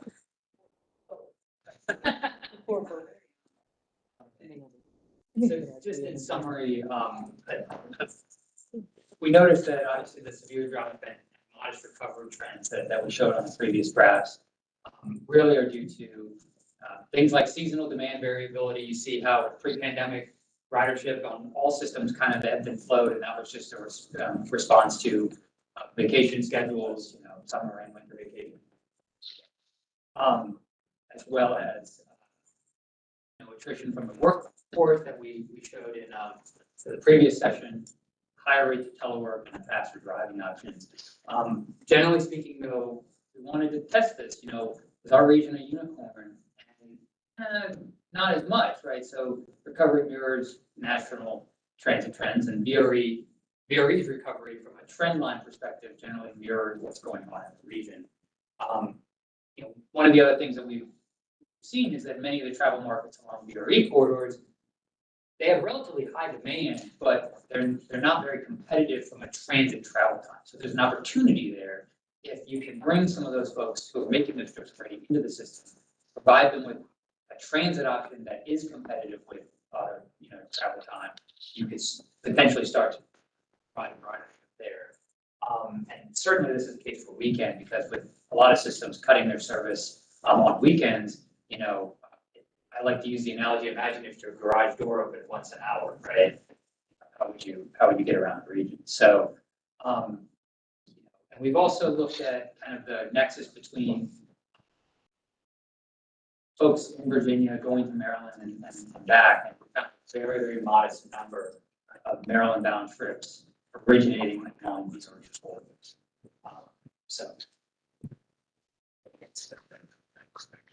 And then, one of the other things that we, wanted to infuse into our analysis was the effect of teleworking on ridership. I'll let Dolly on the slide, 2 slides after this speak to how we did that, but essentially from MWCOG data, they do a transportation survey every couple of years. We observed that telework regionally grew by 4.5% from 2007 to 2019. So telework growth was already on the rise before the pandemic. Of course, in early 2022, kind of still in the height of the pandemic, we started to taper off and saw more return to work directives. Approximately 44% regional workers were teleworking on any typical work. And so that represented like more than a 5 times increase in telework.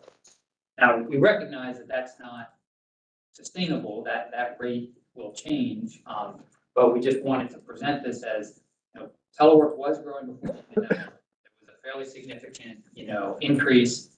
As things kind of get back into a normal pattern, standard pattern of telework, telework isn't going to go away completely. There's always going to be some level of telework in the region. So we had to program our models accordingly. As we compare telework, the percent of telework with income, you really see that the vast majority of higher income households, very high rates of telework. So, and this was true in 2019 and in 2022. Just want to underscore the fact that the income brackets, household income brackets you see on the right that are highlighted by the peach color, that's 77% of VRE's current rider demographic. So 77% of VRE riders, income demographic, 70% of those are teleworking at some, we're teleworking at some point. So fairly significant impact on the ridership projections. And then I'm going to turn to Dahlia to kind of talk through specifically how we formulated our assumptions for 2030.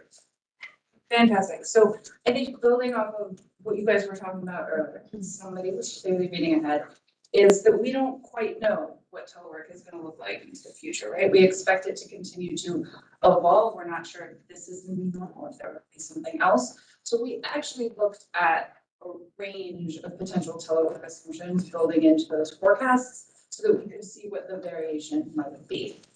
So this chart is actually showing you, and I think there was a question earlier as to what telework looked like before the pandemic as well. This isn't just VRE riders. This is everywhere, but those orange bars are from surveys, right? So on average, people were teleworking less than half a day a week. So once every 2 weeks, essentially, in 2019. In 2022, as we said, that jumped to over 2 days a week. You see that in between patterns and ridership. And what we look at for 2030 is that range between a low telework assumption, which might mean we revert back a little bit closer to what people were doing in 2019, but telework will continue to grow as it was doing before 2019. So we look at a low telework assumption that has slightly higher than half a day a week. And then we look at a high telework assumption that doesn't go as far as 2022 had, right? We hope some of those folks come back to work, but is looking at more than one day a week. So I think this is about 1.3 days a week is where that's at. And then we also have a middle version.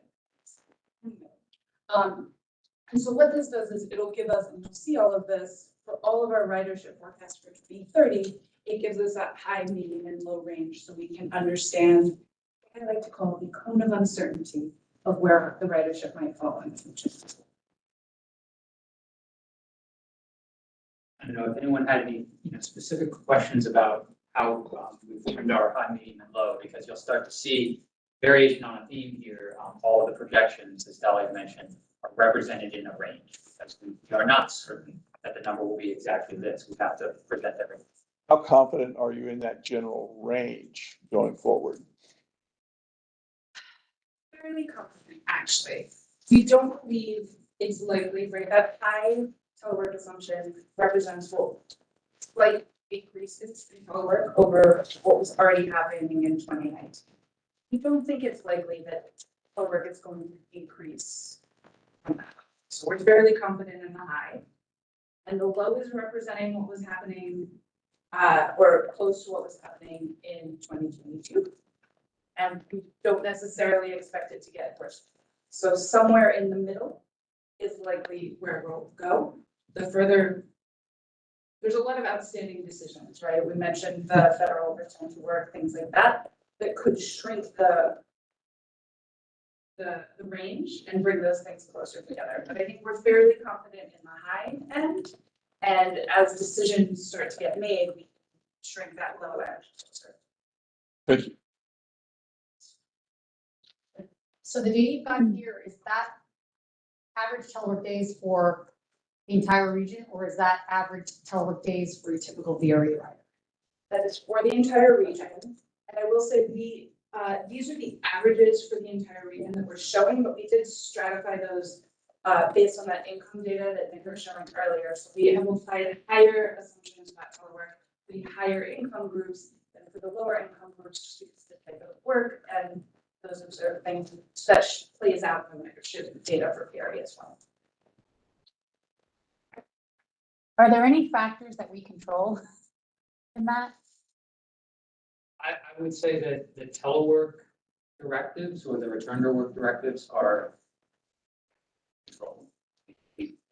We're responding to, what employers want their workers to do. And what I'm getting at, and I wasn't trying to be cute, but like, is there anything the transit sort of industry, us and everyone else can do to tip that? Like, are there some people who don't mind going to work but hate their commute? And if the transit industry, responds to that, regardless of what the employer mandate is, I'm somebody who's working from home before the pandemic, and I would love actually to have an office to go to occasionally to get out of my 600 square feet and go somewhere. So I'm just thinking along those lines, like what could we as a member of the transit industry do to make going to work more attractive? Lobby federal legislators. Yeah. And I think also supporting shared workspace, because even if you can't go to an office, perhaps you can go to a shared space, and making sure that we're helping to promote those around transit nodes as well. And also making the service very desirable, right? So, we already have a relatively high degree of customer satisfaction, but really getting at those specific things, the travel time, the running when people need to run, and people are doing the 10-2 schedule, not the 9-5. We will have to contemplate a future where our service model and business model won't be on a majoritarian 90% commuting to work from home to work and back, but it will have to include all the other reasons why people want to travel. And land use decisions, destination, design, etc., will have to be responsive to that. I think there are many imponderables here. I mean, AI, for example, is coming in. This will make many jobs that are right now telework jobs. It will impact them. Let's put it this way. So I see a lot of things moving there, and that includes the federal government. Actually, we don't know. A third thing that I believe that we're not going to avoid that over time is the actual length of the working week per se. And I think right now it's a little bit too early to discuss that, but probably not in the next 5. I mean, by 2030 we will have really be in a trajectory there. Leisure work will change. So the next slide is really to give the board some time to discuss some of these things in more detail, and to give me a chance to sit down for a few minutes. But I think these are things that you and Chair Walker would lead the board in. So I don't want to even.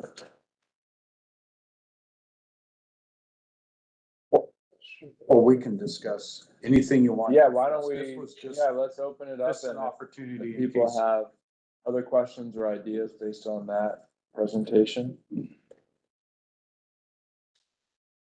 I mean, for me, number 2, competitive travel option for longer trips is definitely something that we need to see. And it's basically my personal experience in all metros that I lived in. I lived almost exclusively in big metropolitan areas. you have a card. This is your monthly, ticket to anything that has to do with transportation, preferably across all available services. You don't change. You are just going through. It makes on the back end for a more, purpose-driven financial model, which we don't have right now, neither in the revenue side nor in the expense side, actually. But this is a key thing. People want to see, they want to go places and they want to be comfortable with that, and they want to be, they need this infrastructure. I agree that the biggest question is what happens when you don't have that. And having a unified tariff system that is easy and also easy to support. Blue collars, we support a lot white collar traffic, but we don't transit, but we don't support white collar, blue collar traffic so much. So people are missing out on opportunities for employment, etc. On both sides of the destinations of this. Thinking through the tariff system is an important part. Yeah, I think, a couple things that jump out for me, and I've been a broken record on this for a couple of years now, that we've got to figure out how to break into the lower income ranges in terms of our ridership. And I think the slide, whatever slide it was, highlights that. And fares are probably a piece of that. Something that was kind of new for me, at least, I hadn't thought a lot about, is the possibility of additional express service, and the enthusiasm for that. And I definitely want us to explore express service on the Manassas line, which doesn't currently exist. And those of us who represent stations that might be skipped in that scenario will have to wrestle with that, but seemingly there's demand for that. So I definitely think that's something we should explore further. We have one more presentation before lunch, right? Is there one more? Yep. And my hope was to maybe break for lunch 11:45 or 11:50. Anything else on these topics or this presentation? Two gorillas in the room we have not talked about. I think you can actually make it three. Our CSX, Norfolk Southern, Amtrak. CSX obviously controls the Brunswick line, and that's the Manassas line. Amtrak controls Union Station. So those are things we're gonna have to talk about, and things that Transform Rail Virginia has already started working on. We haven't gotten there yet, but express service you can't do without that. CSX. So I just got to keep in mind, and those who have been around the last 4 or 5 years, you've probably heard me talk about these things, but and Rich and I are in constant conversations with these folks. But just, it's not just our sandbox. It's the sandbox of the freight rails. We should also control Union Stations. So just keep that in mind. Yeah, that should be a baseline assumption for everything that we have that's contingent. To your point on two things. On express trains, I think would be more important to us in the southern, farther down the line, going in and out. And I understand the concern about, well, what about what stations get skipped and everything else like that. But one of the things that we talked about a little bit, we asked the question, would you take a bus between stations? Does this involve a more robust conversation with the bus transit system in setting up programs, maybe going in between stations or doing their shorter runs in and out along the stations, and let us do the express lanes farther south and up? So I would hope we can have a broader conversation. The only amendment I would make is south and west. Okay, that's fine, but I think we have a player in the room that we can have a much broader conversation with the express conversation in moving people between stations. That's one. On the issue of the demographic, you're now getting into how much are all localities willing to pay to subsidize this system, which gets back to my question of what is the future of transit funding as we're looking at it now, both in state and federal level, moving forward. That's still, every year we just keep pushing this discussion farther and farther down. We'll deal with it 2 years from now. We'll deal with it 2 years. Well, we're going to set up another committee to look at it. We're still screwing around with trying to figure out how we're gonna fund all this stuff in the future. And you're talking about funding operations. Yeah. And that's a big question mark sitting out there. And before we can start talking about getting to low, changing the demographics and stuff like that, anytime you start down that road, you're talking about increasing subsidies made to make it up, which is fine. If you're taking people off the road, but that's. Yeah, I mean, I guess pay or them. Yeah, I think it's a good point. I mean, you know, I think the funding conversation, at least for us in the MVTC jurisdictions, is gonna be a ride along to the metro funding conversation, right? So making sure, for us, is making sure that VRE is part of that dialogue. And if there's some kind of significant agreement for dedicated funding for metro coming out of Northern Virginia, that VRE is part of it, and figuring out the Northern Virginia piece of that will be important. I mean, I think I would say on the, for somebody who makes $60,000 a year and lives in Nokesville and right now is driving to Washington, DC, would it require additional jurisdictional subsidy to give them a ride? Right now the trains are empty, right? Not empty, but there's extra seats and we're paying the diesel fuel and to operate the train anyway.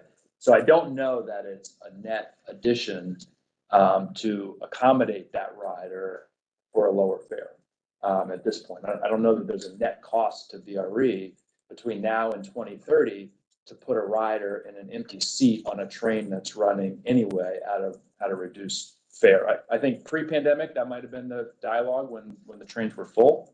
I don't know if that's necessarily the case right now. And, you know, Taka's point is a good one, that you start complicating the fare structure, it creates other issues, but I don't know that it's a net cost to VRE right now to get a lower income rider. Back to the gorilla CSX in particular. Can you explain to us like why they would look at an express service versus a current services in a different way and maybe not agree to that service? Well, I don't mean this said, sorry, was there, I didn't mean to cut you off early. No, I just want to understand. I gathered from you that, well, none of the agreements are quote easy to attain, but would that be a higher hurdle? It's not that they're opposed. I want to be clear. It's not that they have to be run the discussion with bus service. If you're talking about new trains that are coming online, it's express trains, they're dispatching. So CSX is dispatching up to just south of Union Station, Norfolk Southern dispatching to AF, which is our control point near Telegraph Road, west of Union Station. So they're dispatching, and they have to deal with the express trains. And if you have any questions, if you have express trains, what's going to happen at the stations with the local trains? So it's a dance, and they also have Amtrak trains involved in there. And Rich knows this is better than I do, but we would have to bring them in the conversation. However, if we build enough capacity, we get to a 3-track and 4-track corridor, we don't need their mother may I as much. But right now, with the current operational setup out there, if you really want to do a tabletop exercise in the future, we could do one pulling out some track charts. This fills up. We could show you where there's 2 tracks, 3 tracks, and some of us intuitively know that. But adding more capacity, such as the Arkansas third track project, Miss Bailey, when she's here, likes to moving forward with, or Alexandria 4-track project, and I think Dallas might have left, but he's heavily involved in the what VRE is doing with the stations in there. But again, CSX is dispatching, and to get their permission to run the express trains is important. And it's not just permission because they want to be asked; it's because there's a lot of complexity to scheduling rail operations. So, not to put you on the spot, I won't hold you to it, but would you say it's likely more feasible on the 95 corridor versus 66? The 95 corridor express trains could be more feasible as we continue to build out capacity. I will say though that 66 corridor has a lot less passenger freight trains on it. Even though it's only pretty much a double track. Norfolk Southern does not run nearly as much. They don't run nearly as many freight trains as CSX does. And Amtrak doesn't run nearly as many Amtrak trains either. Right. So from that perspective, on the 66 corridor, it could be just as feasible. I think Rich is trying to jump in here, but you need to be looking at platforms on both sides. So capacity needed for express trains or platforms on both sides and or island platforms. And what VRE and VPRA are doing is already looking at island platforms that we're not looking at. Well, that would change our broadband station. End of the line, right on the station, so it doesn't change it Okay. dramatically. It's the non-end of the line. Let me just jump in. The whole conversation on express services starts with a conversation about schedules. That's really what it is. So the conversation starts with how do we want to do it? And relative to our existing service and or relative to the planned additional services we add on. So the conversation really starts with a schedule that can get plowed into a model. And yes, trains starting off, at the southernmost or westernmost terminuses, you skip a few stations, obviously that train's going to get to the northernmost terminus quicker or sooner, right? So you have to look for those potential conflicts and stuff like that. And then just Mike's point about at a point where we are freight and passenger rail separated, it gets a heck of a lot less complicated to be able to do that. There's a process for that. But again, part of what we're doing here is, what is the potential demand and how can we meet that demand?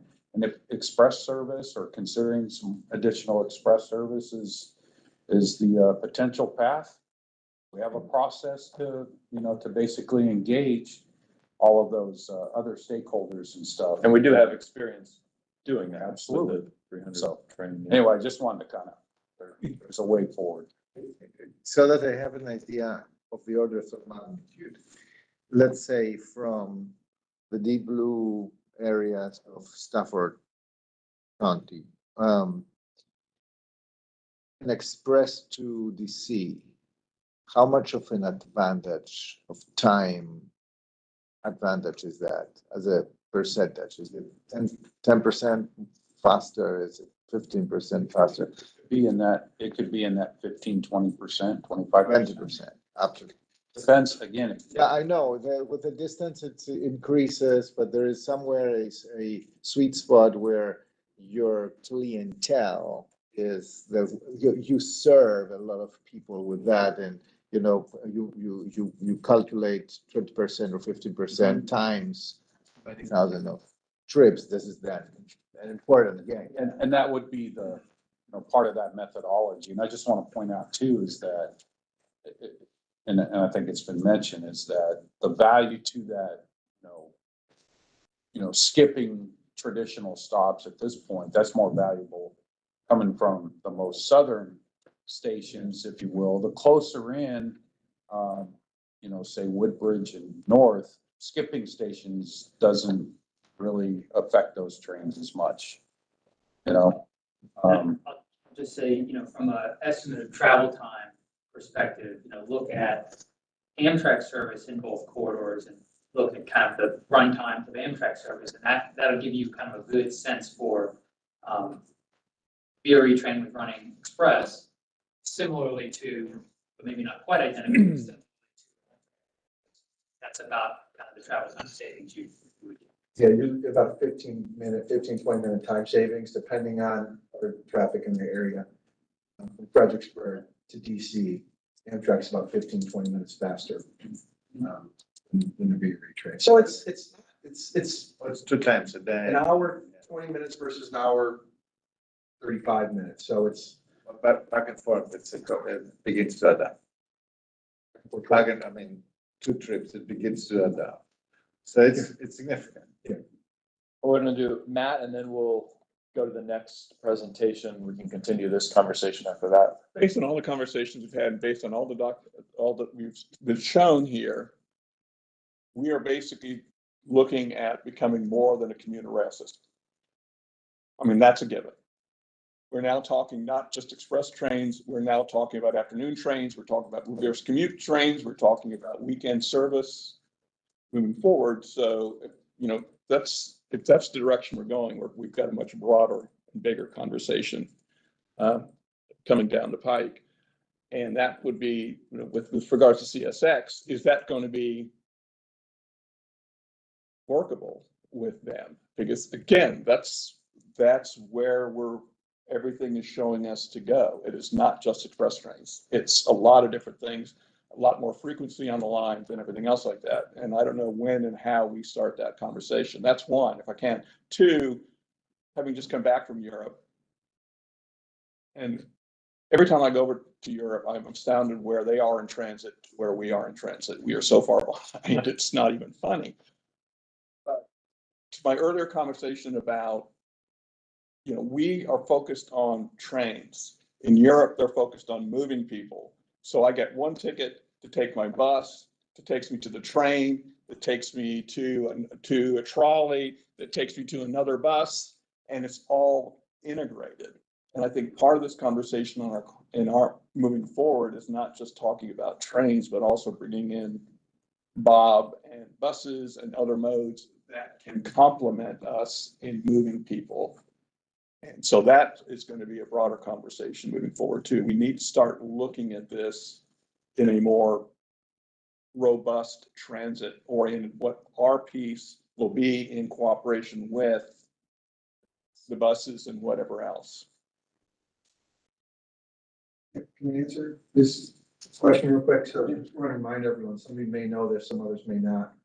Per our agreements with CSX, we are getting weekend service when our phase one projects are finished in roughly 2026. But I want to repeat it because some people may be new to the board, may not know that. Also nighttime service. To Margaret's point earlier, her and I and James all used to work in Capitol Hill.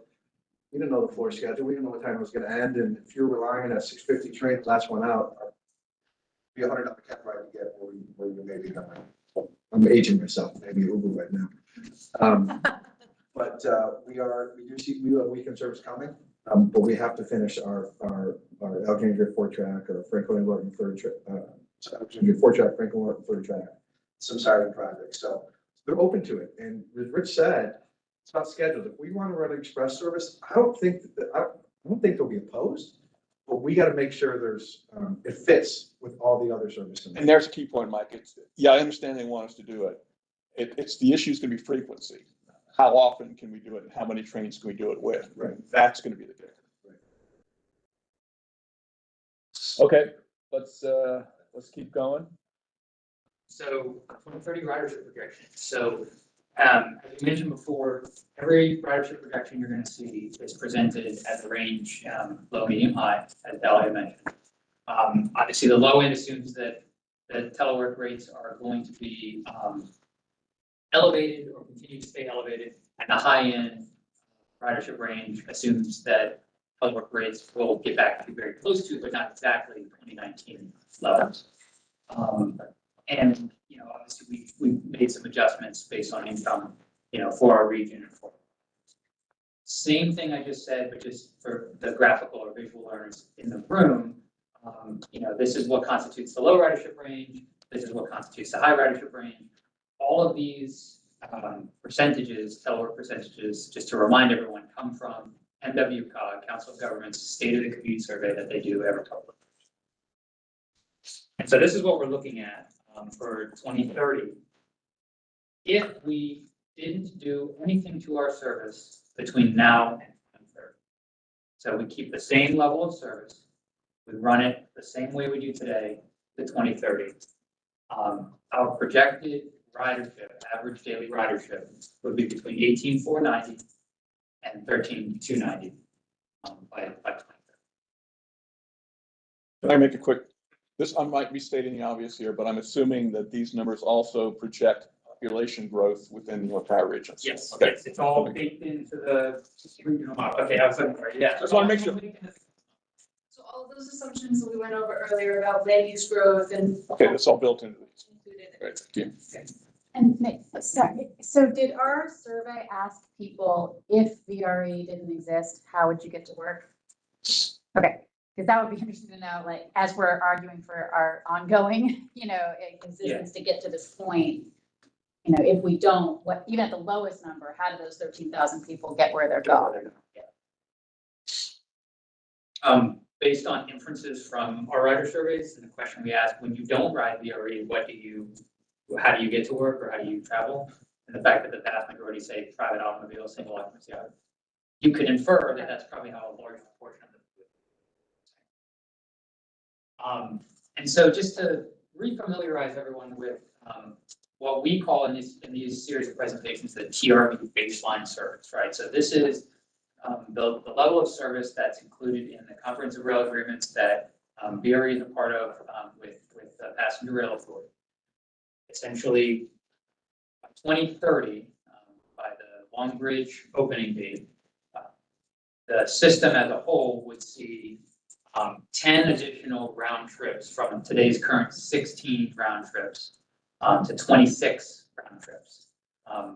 In addition, 13 Virginia state-sponsored Amtrak trains will be running system-wide in the VRE system by 2030.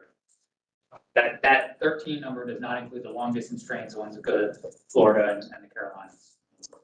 So this is kind of just what is already baked into the existing agreements and things that. One big caveat to asterisk, on agreement with Norfolk Southern. Yes. We have agreement with CSX for the dotted lines, assuming we build out the infrastructure that's laid out in phase 1 and phase 2. We would need an agreement with Norfolk Southern. That was the last 8 miles of Norfolk Southern's route, the Manassas Line route is on CSX, so we got that permission from CSX, which is huge. Yeah. But we still need permission from, I didn't realize that we're still pursuing it. but we still need permission from Norfolk Southern. Now, there's ways we can work with Norfolk Southern with our support and to try to, there's ways to do it.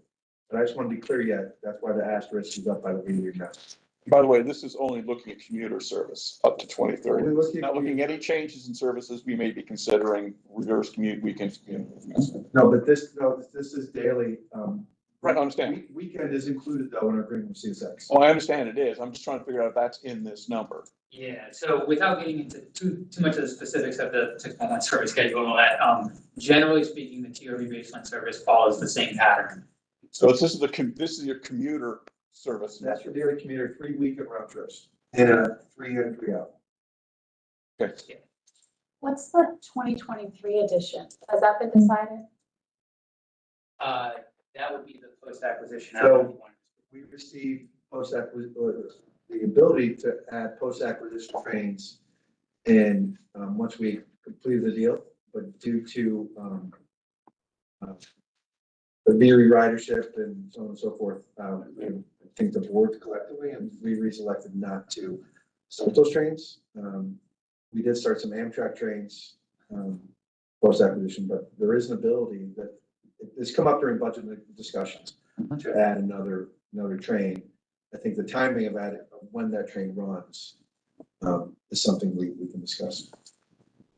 So I just want to provide this kind of more visually to show a comparison between the projected 2030 ridership of the no build, so keeping our 2023 service, with fully implementing the TRV baseline service. So essentially for average weekday boardings, this is the data that I presented on the line graph a couple of slides ago, compared with projections for the TRV baseline service. So essentially for weekday boardings, TRV baseline would increase weekday boardings by 20% over baseline, or excuse me, over no bill.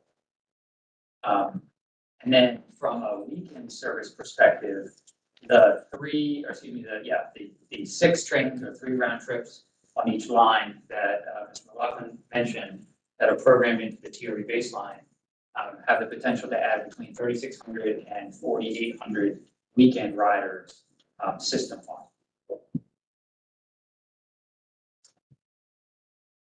And then, we wanted to do some thought experiments here and understand what would happen if, because of the highly variable nature of return to work and pandemic winding down and everything, what if we, instead of taking,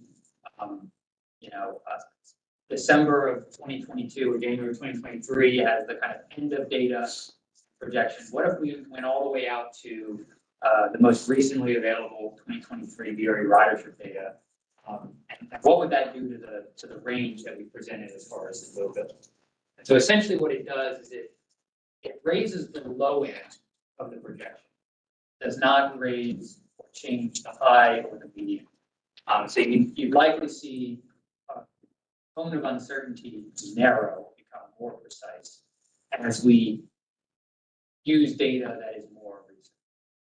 Another one that's kind of top on everyone's mind is what if, pick a season, what if in spring of 2024, the federal government said everyone's coming back to work at their pre-pandemic teleworking arrangements. And what you would see, we believe, is kind of a relatively short, quick jump in average daily ridership, and then softening out, kind of reestablishing that more gradual climb to 2030. Again, still only impacting the lower end of the range, not impacting the higher end. We feel. And so this is significant just from a when we're looking at some of the scenarios that might move the needle by 2030, keeping these fairly realistic scenarios in mind. If the federal government returns to work, how does that impact our projections? Well, this is essentially how we think of it.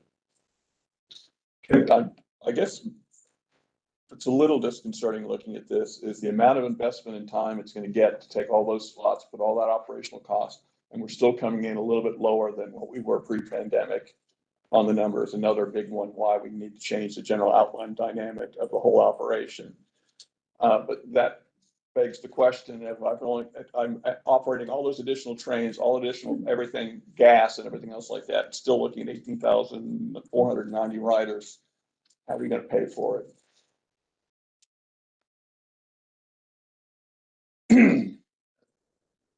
Understand a little bit the softening. Why is it happening? I mean, as opposed to everything else that somehow is linearly projected. Yeah. So I want to answer your question, but first I want to say that that 18,490 is actually not the TRV service numbers. That's if we kept operating the existing. Okay, that's what I'm saying. All right.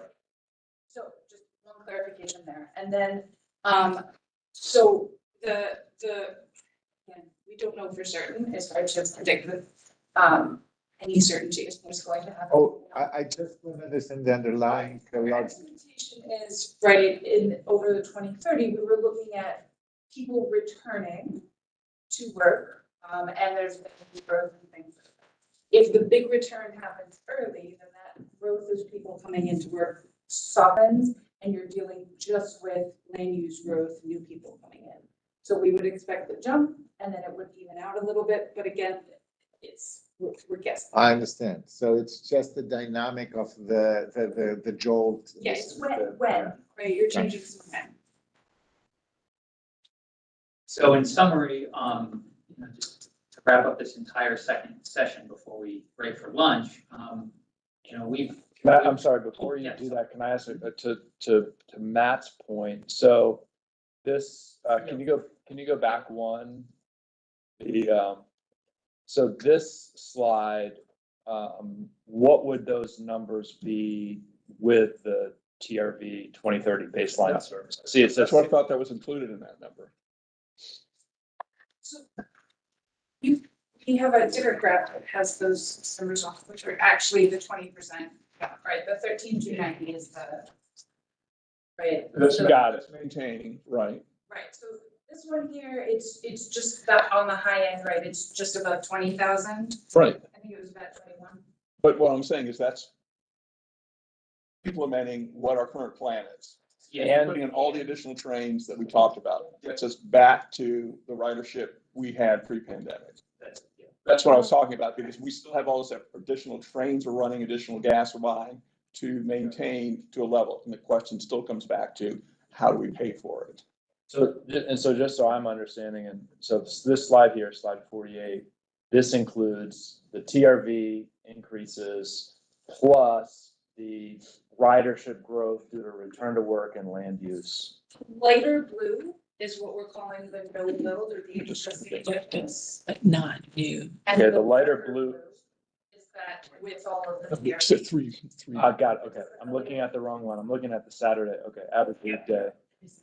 I should have changed. That's what I'm trying to get, right? It's baseline, so if we change some of the dynamic. And in both, it includes the changes to service, the land use assumptions, this is how we're. Okay, got it. So your point is absolutely right. And Richard, you know, I don't know if you or Mark want to just give the brief answer to the budget question between now and 2030 in terms of the runway. I mean, we talked about this during the budget process, but the runway that we have with the COVID money, and does that get us, how close does that get us to 2030 and what projections? We're looking. Want to do this after lunch or not? I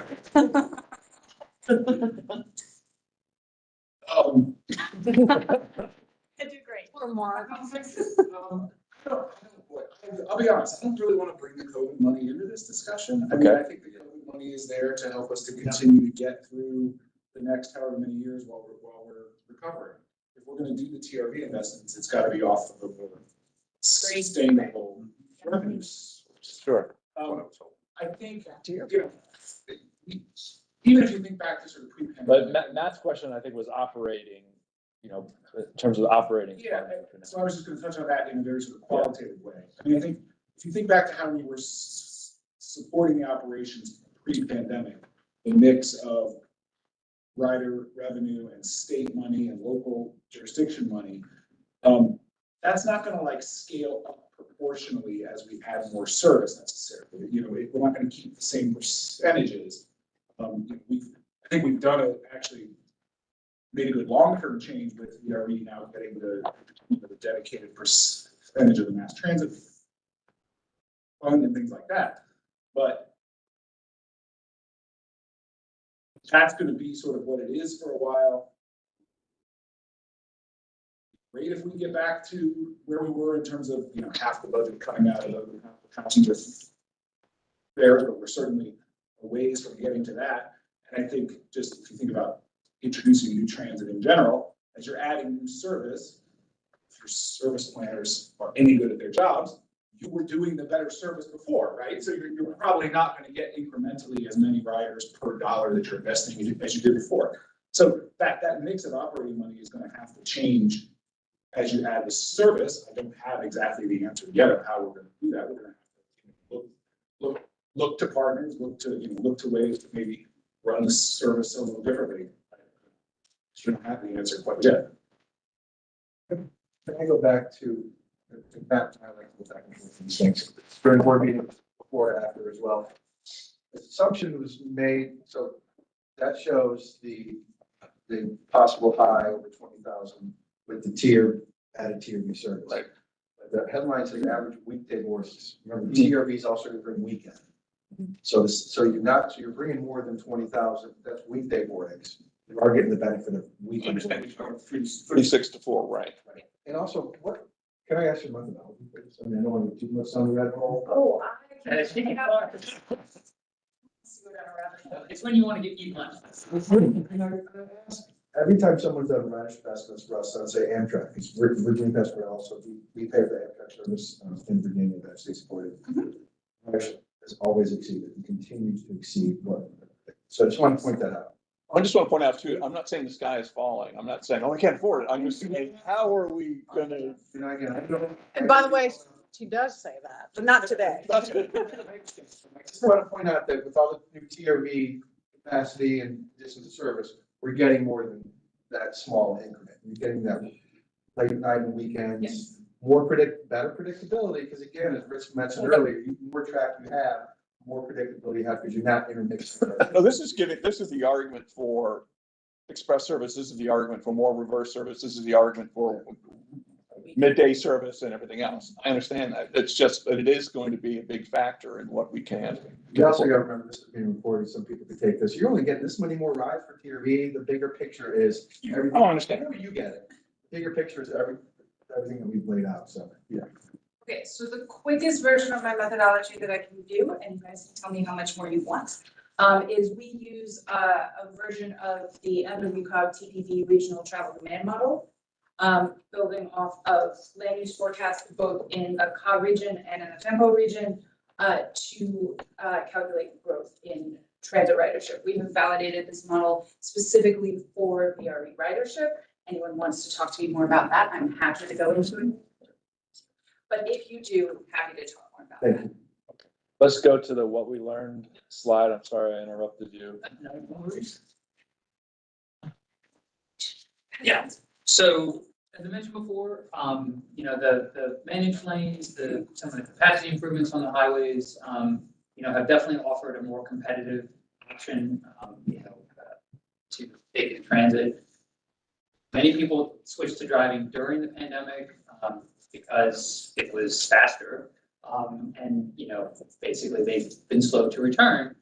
And just to summarize kind of all of the ridership slides that you saw, that the TRV baseline service by 2030 will add 63% more weekday service, 63% more trains, 20% more weekday riders, in addition, up to 4,800 weekend riders. And while the major return to office initiatives, either at the federal level or with major private employers, will modify the projections, they don't impact the high end of the forecast range. So we're fairly confident in our high end. It's the low end that comes up to make that cone of uncertainty a lot less uncertain. And I believe it's lunch unless we had additional comments or questions. And I think Matt was talking about this too. I mean, obviously it is a perspective shift to see that we're going to be fighting to get back to the pre-pandemic weekday ridership by 2030. Now, I'm hopeful we can do better than that with some of the strategies we discussed, but that probably is an important kind of shift in mindset, and certainly would probably be bit of a surprise to some folks at NBTC who ask us about the ridership question on a monthly basis. It is going to be a slog to get back, and we know now there isn't going to be some big day that the federal government or some entity quote returns to the office. That's just not how it's going to happen. We're just going to have to fight it out month by month. Any questions or thoughts before we're in the lunches here? The lunch is here, set up. Lunch is here. You go out the double doors, and then you go all the way down to the end of the hallway. And then it's just to the left. Okay, and so why don't we do, we were scheduled for 15 minutes, but I think maybe 20 minutes. Give people an extra 5 minutes for lunch, and we'll try to make that up on the back end. Is that right, Rich? Together longer. 12:15 to 1 o'clock was slotted for lunch. Oh, wow, okay. So we are ahead of schedule. Yes. Okay. Would we be prepared to, so why don't we do 12:30? Is that all right? Can we do that and have the presentation ready? Yeah, okay, so we'll do 12:30 and we'll try to wrap up a little bit early. No, it's a great idea. We could have like a Back working in, we can lunch. just keep going. We could do that. Okay, well, I want to give the presenter, Oh, yeah, I forgot. yeah, so let's do 12:15, so the team can eat lunch also. And we'll reconvene in 12:15. It's 5 more minutes than you normally get on a Yeah. normal day.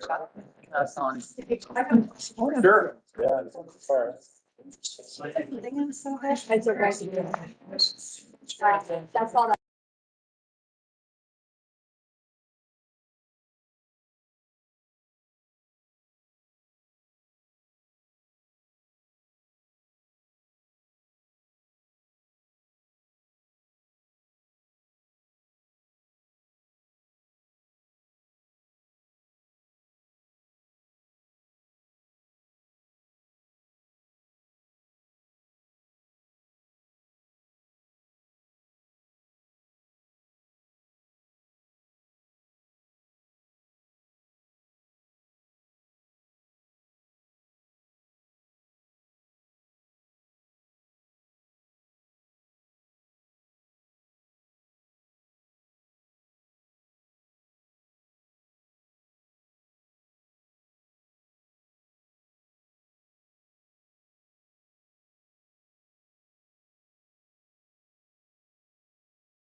Okay. Welcome back, everyone. Nick won the world's fastest eater contest. Thank you. We will jump into topic 3. And one thing I'll just note is as you'll see, as we go through the presentation here, we've had some conversation and dialogue around some of the topics that we're going to discuss, but we can dive into them a little bit deeper here. So Nick, take it away. Definitely, thank you. And we didn't want to leave everyone in topic 2 with a scenario that seemed a little bit challenging. So what we're going to talk about in this last and third and last segment here is what we can do to move the needle. What we can do to try to adjust, to improve some of those baseline and no-build ridership projections, and help moving us towards 2030 in a sustainable way. Excuse me. And I think the 2 big areas that we feel are most significant to address is the need to serve the longer trips better. I think that's expressed in it's expressed in the express service. And serving unmet travel needs. And those travel needs could be anything from, weekend travel necessity, weekend travel desirability, as well as travel earlier in the morning, later in the evening, in the middle of the day, going in different directions than VRE, currently goes, as referenced by some of the comments made in the previous segment. We're also looking to focus on not just what we do with service when a customer is on a train and the door is closed, but how they're coming to the service or where they're going after they leave the service after they get off of the train. Thinking about trips from the total elapsed time, from the kind of the integrated nature that people think about transit, because what we're up against is automobile use. And, folks don't necessarily need to spend a whole lot of time thinking about logistics when they come out their front door, get into their car, turn it on and go.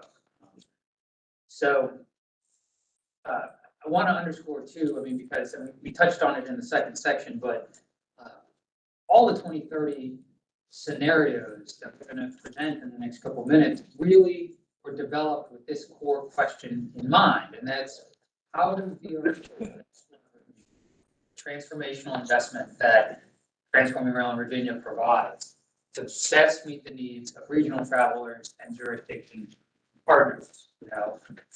We're building the house, Commonwealth is building the house, and we need a furniture, right? So we're helping you build it. And yes, yes. The work you do in Alexandria, Crystal City, and Lamar Farm is a huge part of that. Understand, a huge part of everything. We're all pushing the barn, parts of the barn out together, right? Yes. So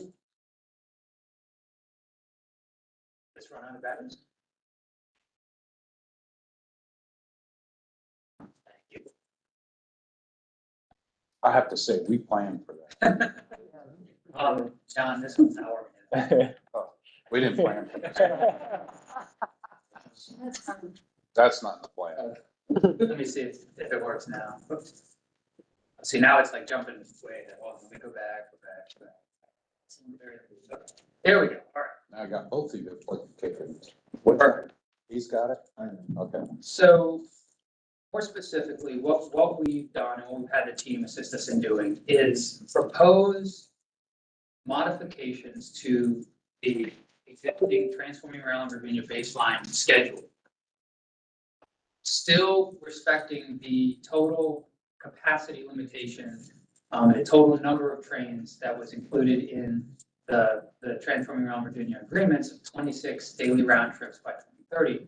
But saying to ourselves, well, how can we rebalance weekday schedules to better align with the travel needs? In addition to that, what we've explored are some options that really put more weight behind the weekend service. And so you'll see in alternative A that we're going to present, we propose to rebalance the weekday schedule, and we propose to keep the 6 weekend round trips, the number of trips the same. But we move them in parts of the day where we feel we can get the best bang for our buck when it comes to, you know, those 3 trips on each line. In alternative B, the same thing that we did with weekday service in alternative A, but we go all in on weekend service. We say, well, we can run 26 during the week, so why not consider what it would look like running 26 weekend round trips?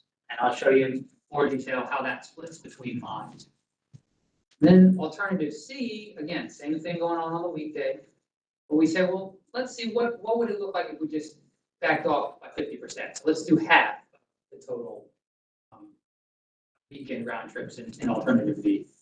And then alternative D brings us back to the 6 round trips on the weekend, kind of holds that constant. But it says, you know, this express service piece is a really significant, or we feel it's a really significant component.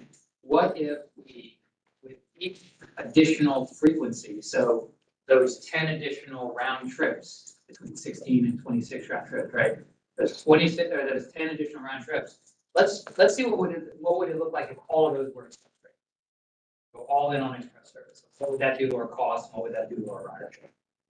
And so, just to give you a sense of, you know, where the trains would be running at what time of day, we can spend as much time or little time on this as possible, because I basically have the same information presented 3 different ways for all the different types of learners in Oregon. But this is generally what we're looking at compared with the TRV baseline service and our existing service today.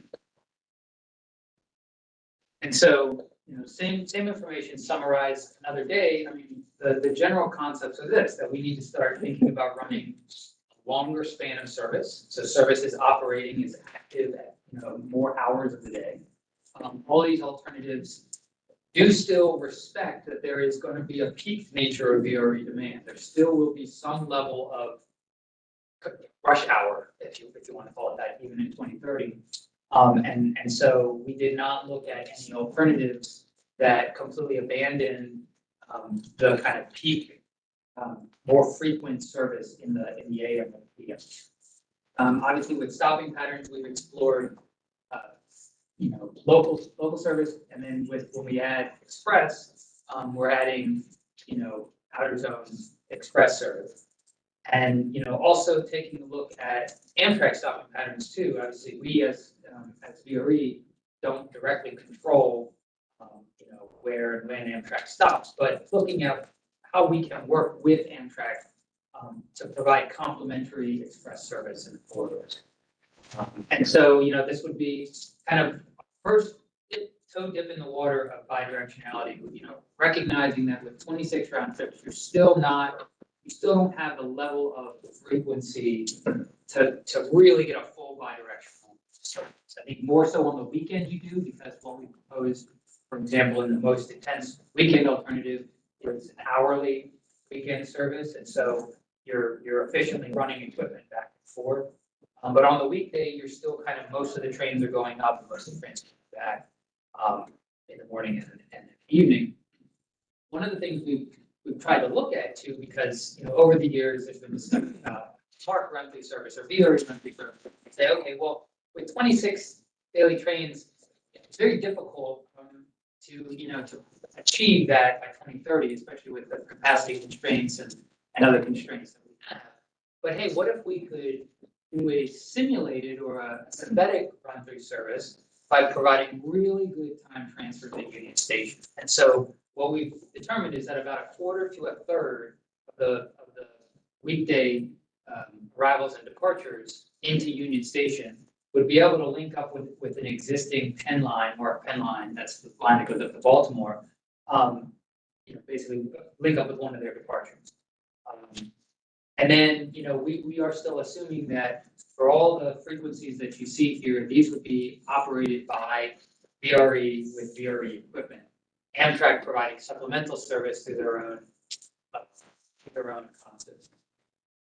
So, you know, implementation timeframe obviously as you know, Mike mentioned there. And so, I'm sorry, can I ask a question that maybe should have been asked like 3 hours ago, but what's the the Express, there's been a lot since, I guess I wasn't anticipating as much conversation as there's been today about Express. And so what I'm curious is two things. One, what is the problem that increased Express service is looking to solve? Like, do you think those people choosing cars will respond to Express? And then what is the time reduction of the average Express relative to its counterpart? I just don't know. Yeah, so the two things that Express are trying to solve is that we heard from the surveys and from the data that faster driving times is a big competitor to transit use. So how do you try to narrow that gap as much as possible between how long it takes to be on transit versus driving?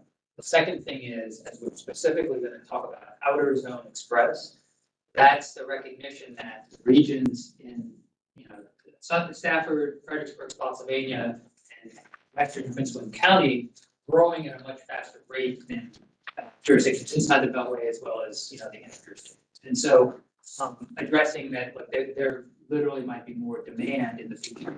So there's going to be a need for more frequency.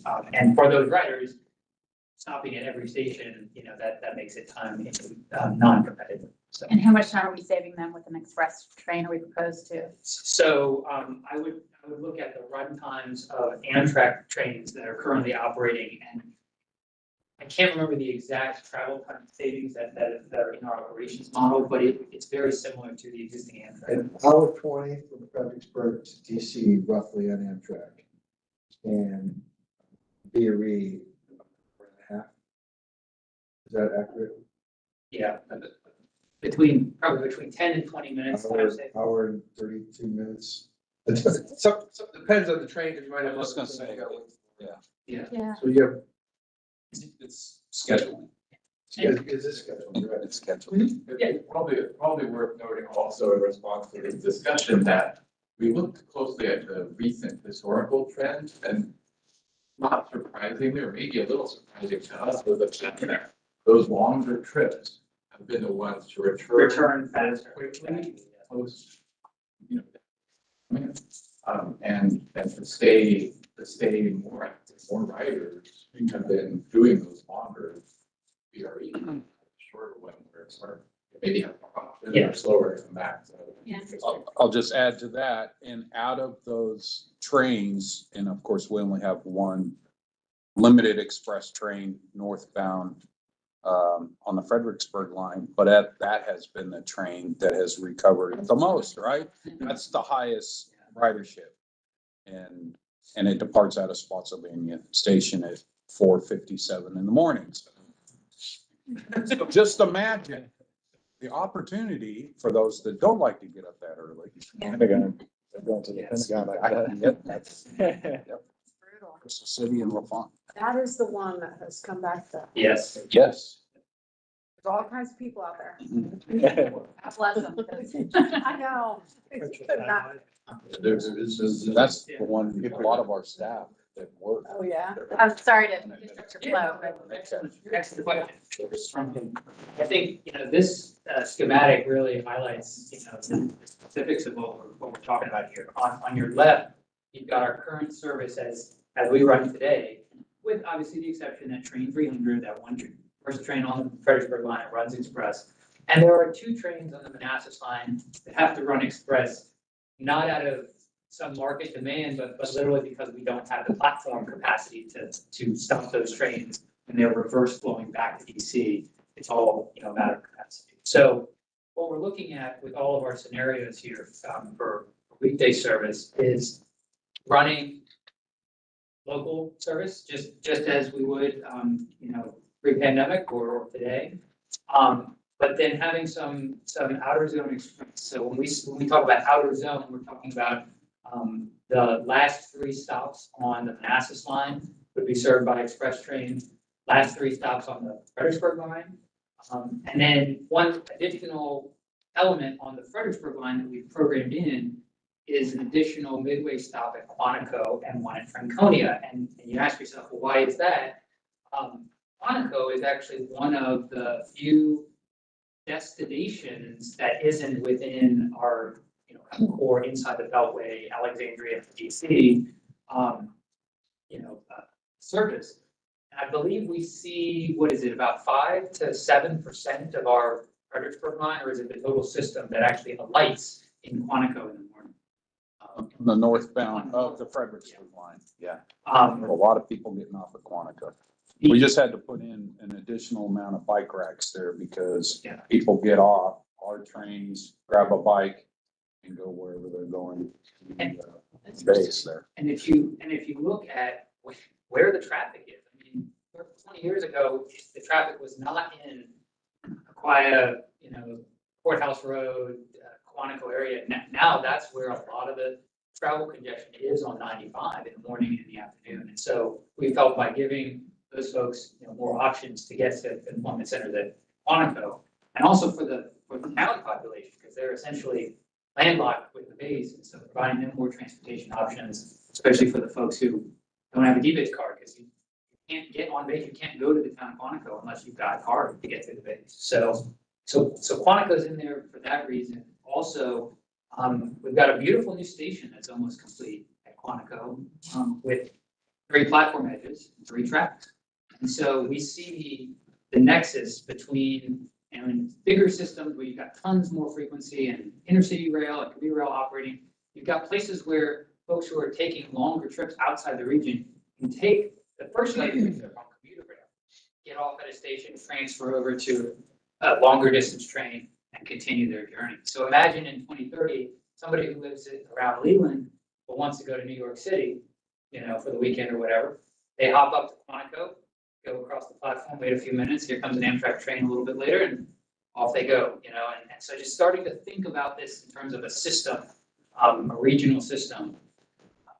I'll say Franconia too rose to the top because not only is that area projected to have the most significant population, or employment growth of any of the areas on our system, but also you've got 2 major military facilities. You've got Belvoir, Maine and Belvoir North. A number of employers like TSA, GSA, and then of course, anticipating that we win the FBI bid, and there's a new FBI headquarters there too, and all the other housing growth that's occurring there. So one other thing that I'll note, you see some orange on the screen, and what that is our first stab at exploring the concept of dedicated connecting bus service for folks that live farther out than VRE's service areas that want an all transit trip, mostly transit trip into the region school. And so we've, again, not nailed down the specific stops, right? But we've identified by county, okay, there's demand in Hanover County, there's demand in Caroline County, demand out in Culpeper and Fauquier. And how do you get those folks to, to VRE? And so what we've assumed for our model and for our ridership is that those connecting bus services would connect at Manassas or Fredericksburg to either express VRE trains or to Amtrak trains. So assuming that customer, could pick either or, and that's responding to the fact that there's very, very poor time competitiveness. If you're getting on a bus in Hanover County, for example, taking the bus to Spotsylvania and then taking an all local trip all the way in, that doesn't move the needle. But what does move the needle is connecting Fredericksburg to get them, up to where they need to go. So, and then this is just another way of looking at the same thing that I just presented, but in a kind of familiar format in the TRV service diagram format. Again, Manassas line, Michael, as you mentioned in the last session, all Manassas line service additions subject to approval. I think we had that on the previous slide that we got covered with traffic, so that's why the asterisk was there, but you didn't see that footnote. But that's what we're looking at from alternative A, B, and C for weekday, and then alternative D, which goes all in on express service. Basically, all additional round trips that get added would be added as express train. And then if you're interested in seeing how this affects train frequency at each station, we've developed a few graphs here. So this is for the Fredericksburg line, the green line is the existing level of service. The purple line is service that will be provided to those stations in the A, B, or C alternative, and then service that would be provided with a D alternative is listed. I'll pause for a couple seconds on this just to allow folks to internalize what they're seeing and if you ask a specific question. Well, Mike, I got a question for Mike. Nice question. It's been a while, but one time the state was talking to Norfolk Southern about acquiring it and or leasing it or whatever. I know that kind of fell away. Is that something that still is of interest to the state or any conversations going on about that?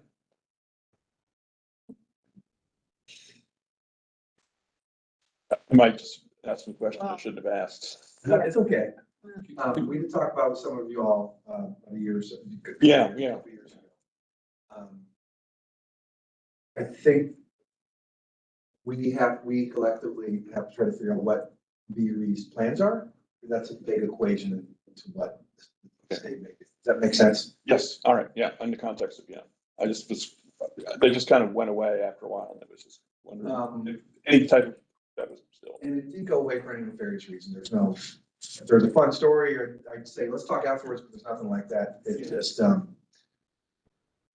think we collectively, and Rich has talked to our folks in Virginia as well, need to figure out some direction, so this helps. Okay. And then can provide input to our conversations we may be having. And when I say we, Rich and I, we've talked about collectively talking to Norfolk Southern.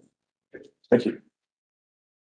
The punchline with both of these graphs, both for Frederick and Manassas, is that we're not proposing any service reductions to any station that has, X number of trains today, we'll have at least X number of trains tomorrow by 2030. So that's just something to note here if it wasn't clear in the graphs. So you're making a big assumption that somebody's gonna subsidize that if our passenger volumes don't go up.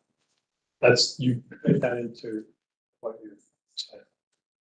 Yes, right now, we've just taken a look at operating costs, estimated operating costs. We're not looking at this point in the study, we're not looking at the other side of the equation, the funding side. So that all we're gonna show is a couple more slides that speak to the proposed operating costs of these four scenarios. And it's just that, it's just what do we think it would take to run the service. Moving on to Manassas line here, for all the alternatives, right? So we've got existing level of service and then ABC alternative, and then the D alternative, which goes all in on the express trains. And then, I mentioned the kind of connecting bus concept. It's not just connecting buses to the ends of lines or close to the ends of lines. We're also taking a look at what land-funded local transit corridors would best serve the kind of, back in section 2 of this presentation, we showed all the different travel patterns and where people were going, and so many of those origins and destinations happen off of service area. And so looking at kind of unlocking this circumferential travel patterns, the Manassas to Dulles, the Manassas to Centerville or Tysons, there's a significant amount of travel occurring in those corridors. And how can we link in with some of the future alternatives like 28 BRT or Route 7 BRT, that kind of thing. So just something to consider as we move forward in these alternatives, and as we come back to it at later dates with refined alternatives, these are all baked in. Dr. Schneider, I apologize.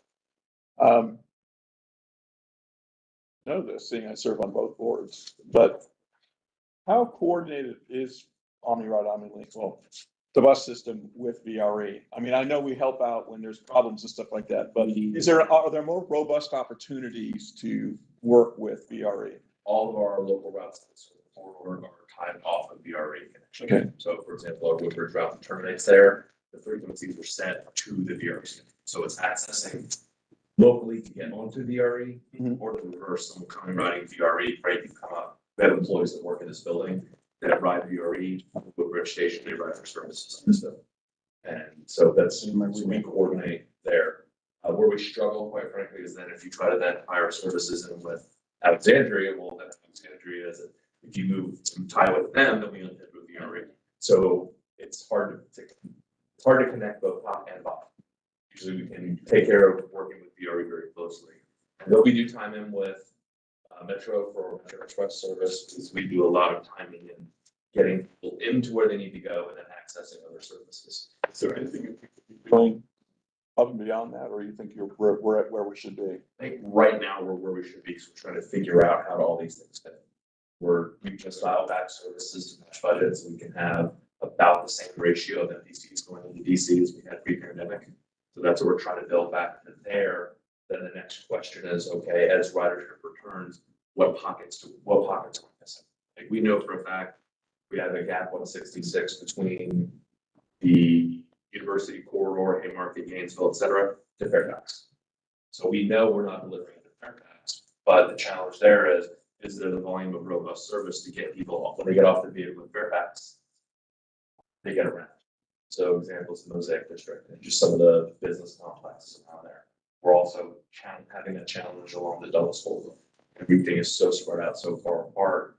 It's 2 or 3 seat rides to go anywhere. And so if you're riding there are people who live in Spotsylvania County that work off Route 20. So they're driving all the way up 17 to then connect in. So it's an hour and a half, 2 hours. There's no transit reality for that. I mean, that's almost the everything. But that's where the job is, or that's where the relocation is, or that's what they could afford for family or quality of life. And that's some of the challenges we're seeing. So the next slide I'm going to show really gets into the financials here at a very, very, so for all the folks that are financially minded, that this one's for you. What we're plotting here is the alternatives that we've presented, both on a projected weekly ridership basis, as well as the estimated annual operating costs. And of course, we can't just give you all these numbers in a vacuum. We have to benchmark it against, our current and past operating realities. And so the reason why you're seeing these 3 dashed circles is because as we were preparing this slide, we recognized that VRE had 3 eras, right? So our first era of VRE was from service initiation in 92, 93, through about 2015. And that was an era that was marked with fairly consistent growth. And growth in ridership generally kept the pace with the growth in annual operating costs, right? We got to a point in 2015 thereabouts where we hit our capacity, right? So we were, standing room only, until you got South Alexandria. And it was very difficult to attract that incremental rider. So things like step-up service and others were put in place to help mitigate the impact. But you can basically see the impact it had on the graph. The costs went up, just normal inflation, things getting more expensive. The costs got more, or increased to 2019, but the ridership did not. And then, of course, the pandemic, 21, 22, 23, you see a gradual return growth, but it is, kind of more like what we were seeing between 93 and 2015 than what we were seeing from 2015 to 2019 in terms of rate of growth of costs and ridership. So you take kind of where we were before, and you put that on the same chart as the costs and projected ridership of all of our alternatives, and you can kind of see where things stack up. And I'll pause here again because there's a lot of data on this slide. We just want to see if anyone has any thoughts.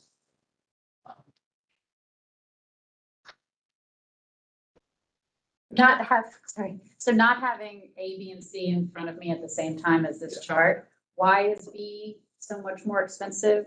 So B goes all in on weekend service. It envisions a full 26 round trip weekend service by 2030 as a concept, right? versus A and D, which hold weekend service, 6 round trips a day, and that's a TRV.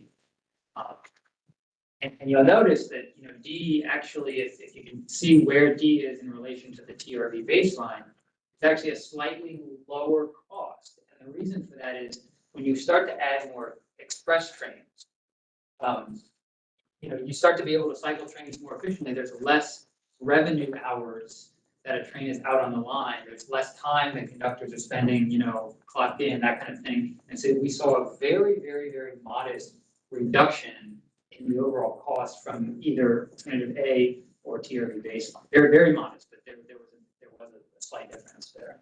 Does any of these scenarios require the purchase of more trains? These scenarios require the planned, let's see, how do I put this? So basically there are 21 rail cars currently on order that should be delivered in 2025-ish, early 2025-ish.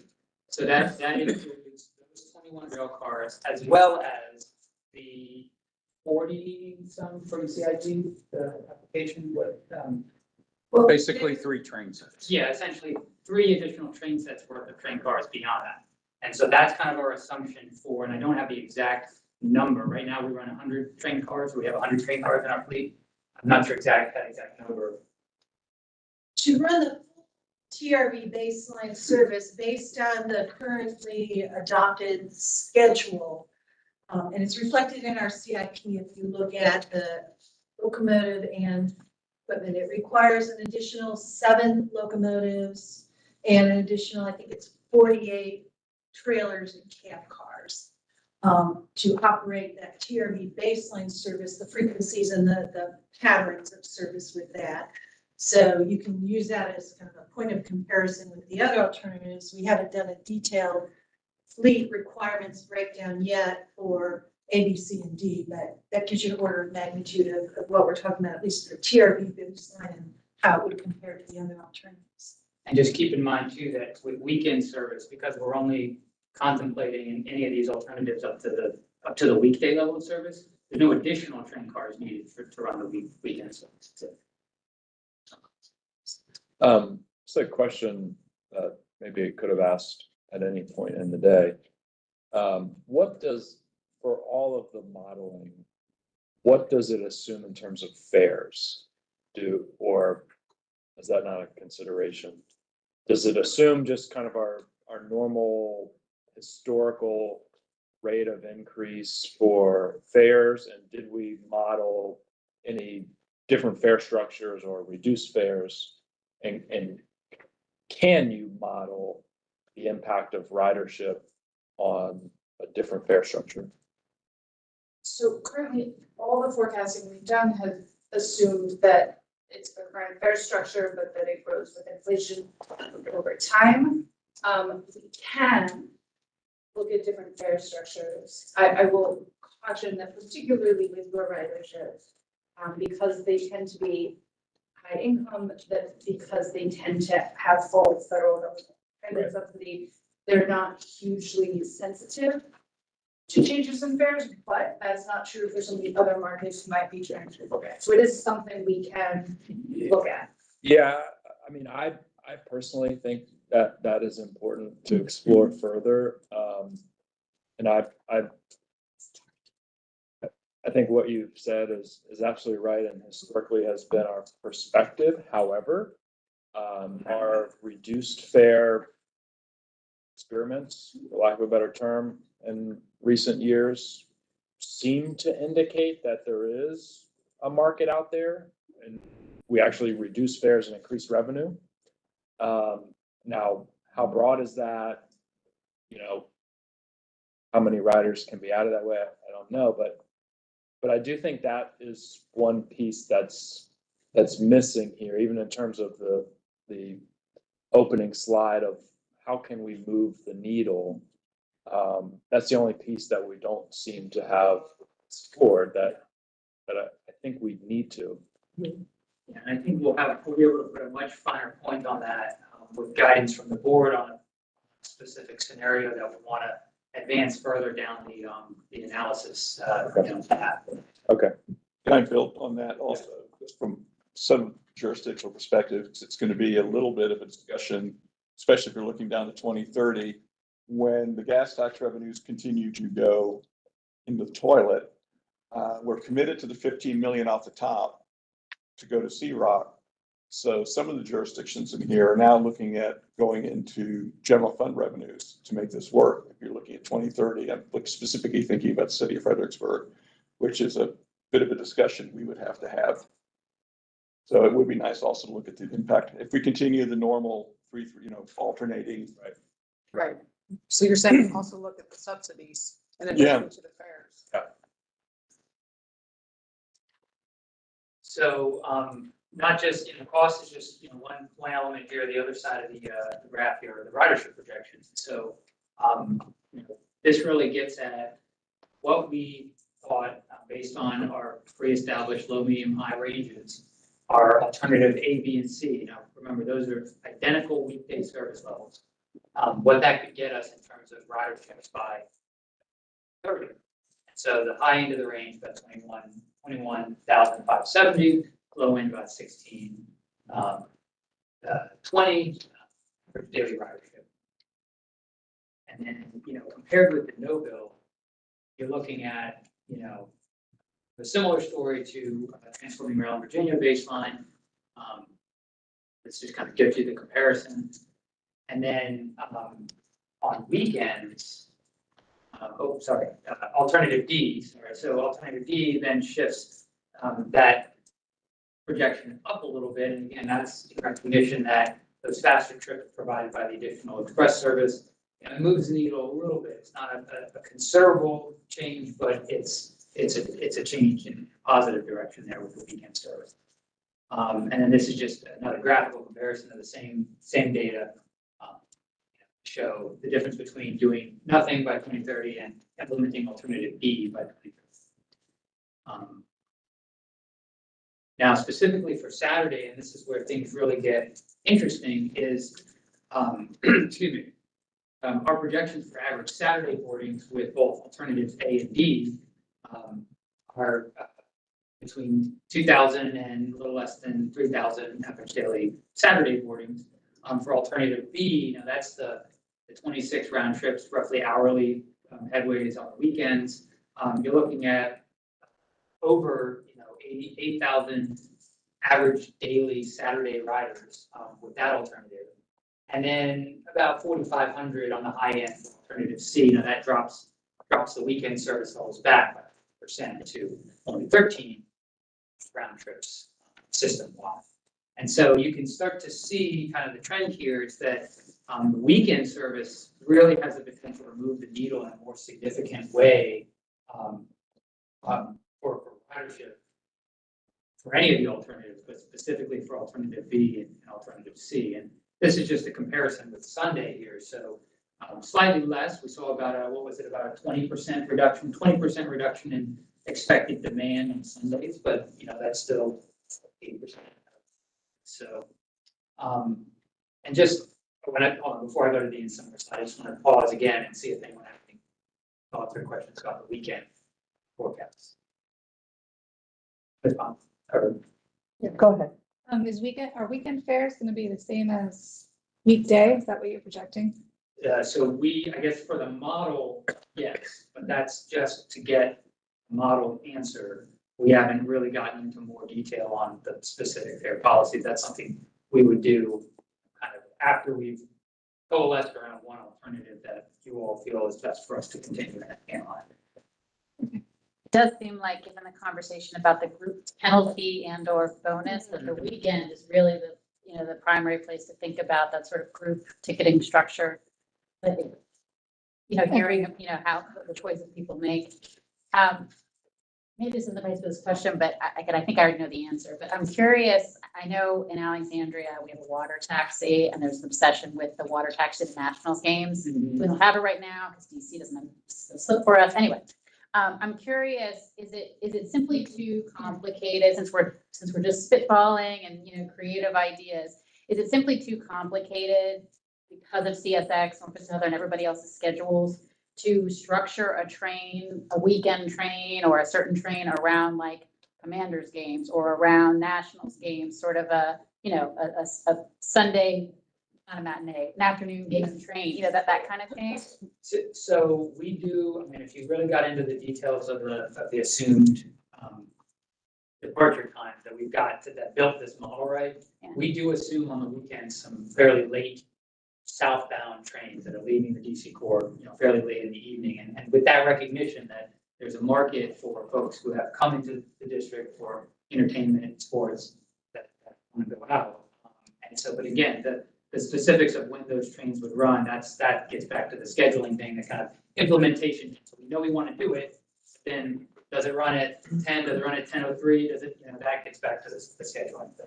Yeah, so it sounds like there's an opportunity there from a marketing perspective, and maybe like the way you guys do S schedules on holiday, that there's some opportunity to at least acknowledge baseball season or football season or that sort of thing. And we've run, a special service, if you will, one-offs here and there. Well, obviously what we're trying to do is become more reliable, if you will, more consistent in providing that service on the weekends. That's a great idea. So, I know we talked about the numbers for the, free Fridays. How are we capturing the data of who those people are? I know quite a few people that took the VRE on Friday and were very excited, and we have that going throughout the entire summer, right? Okay, so how are we, how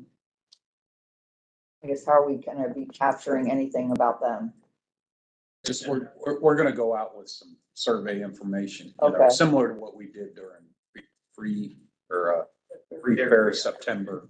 Okay, Just a couple of points. Of course, we can't, we're not gonna survey them every day, every trip. exactly. But we want to give a couple of weeks here, probably likely more into July. Okay. And just send, and be very, very specific. If you participated in Free Fair Friday, here's a list of things that you could come back and tell us. So that's our plan. Okay, yeah, because, quite a few of them were families, so it goes back to the, it was a good deal for them. We have people, retired people that have actually told us that because of that, they have planned every Friday. They have planned every Friday a trip to go do something different from, say, Franconia, Springfield, North. That it is, they've incorporated that into their summer. So. Oh, good, we're getting them hooked. Yeah. My wife and granddaughter on it today. Oh, charge them extra.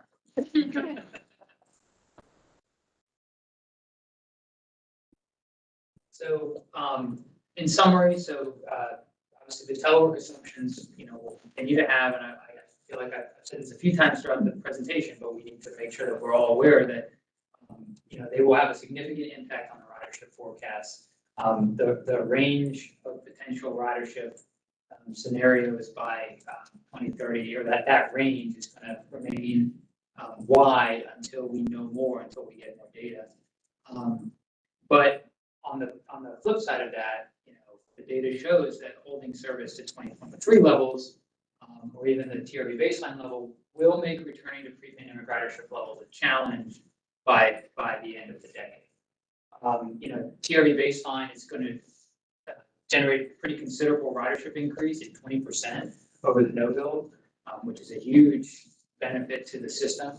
And the TRV modified, either whether you're talking about scenario A or scenario B or D, will increase weekend ridership or weekday ridership slightly, marginally, but the big win increase in ridership projection is going to be on the weekends. And just two things that we've really honed in on that can drive additional ridership is faster service or express service, as well as increased frequency and the perception of convenience. If things are integrated, if it's easy, if you know what you're doing, if it's high levels of customer service are maintained, that's kind of the intangible things that get people hooked, as you say, hooked on the service. So, and then I think after this slide we have another round of discussion, and so I'll sit back down and I'll allow the group to discuss these questions freely and then. All these scenarios, did you look at any increases in midday reverse service back out of Washington back? Yeah, so all of the weekday scenarios do have a few additional midday trains. I think, right now we just have the one on each line. And I believe in all the weekday scenarios, there are either 2 or 3. That kind of closes the gap between your kind of 1 p.m. departure versus your 3:30 departure or 3 o'clock departure that you see now. There's 1 or 2 kind of right in the middle of it. Can I, did you have any follow-up on that? No, I'm just trying to think of, I think the name of the game here is capturing riders other than just commuters. Just in terms of our process here, can we actually, because I think it might help for a more productive conversation, jump ahead to the looking ahead slide? Okay. Because I want to make sure we have clarity about what do we want to accomplish today in this conversation? What is the guidance you're hoping to get today? And how does that connect to System Plan 2050 and the 2030 scenarios and our kind of what our next steps will be? And then we'll circle back to how we can, what that guidance is. Yeah. I don't think this has been addressed, and I have no idea why it just popped into my head, but do we charge separate fares? Graham, we're predominantly a commuter rail, but do we charge a separate fare for children? Because if we're looking at new riders and we're talking about like family events and sports activities, have we had that conversation? We currently, just to answer the question specifically, I believe it's 10 and under with a fare paying adult is free. Okay. Your student rates too, don't you? There was a brief mention of it today, or someone mentioned the family penalty. I think it's a very good. Student rates. And Senior? senior rates, thank you. Moment. But I think that's really important part of the fair conversation and modeling. Yeah. That tells me that there's the foundation for that discussion because we already do some semblance of that. I will say, I actually looked into this. It's been about 5 years or so ago, but most, and I know it's not just exclusive to commuter rail operations, but most commuter rail operations that operate on the weekend have various schemes, if you will, to mitigate or even eliminate the fare penalty for their weekend service. Some have it also for their weekday service. So we wouldn't be just starting from a clean sheet of paper. There's some tried and true methodologies out there that we could extrapolate even from a dollars and cents standpoint, how that may impact us from a financial basis. So can we skip to the looking ahead slide, and can you kind of just, Rich, put into context the conversation that we need to have about what you just presented and how it will inform our planning process moving forward? Certainly. So, looking ahead to 2030 is only half of the journey, right? Because we have some of these quote unquote near-term service concepts. So branching off from the do nothing alternative, we can go in a bunch of different ways. The do nothing alternative is TRV. Or do nothing. I'm saying do nothing in the context of 2023 service. Got it. So TRV baseline is doing something.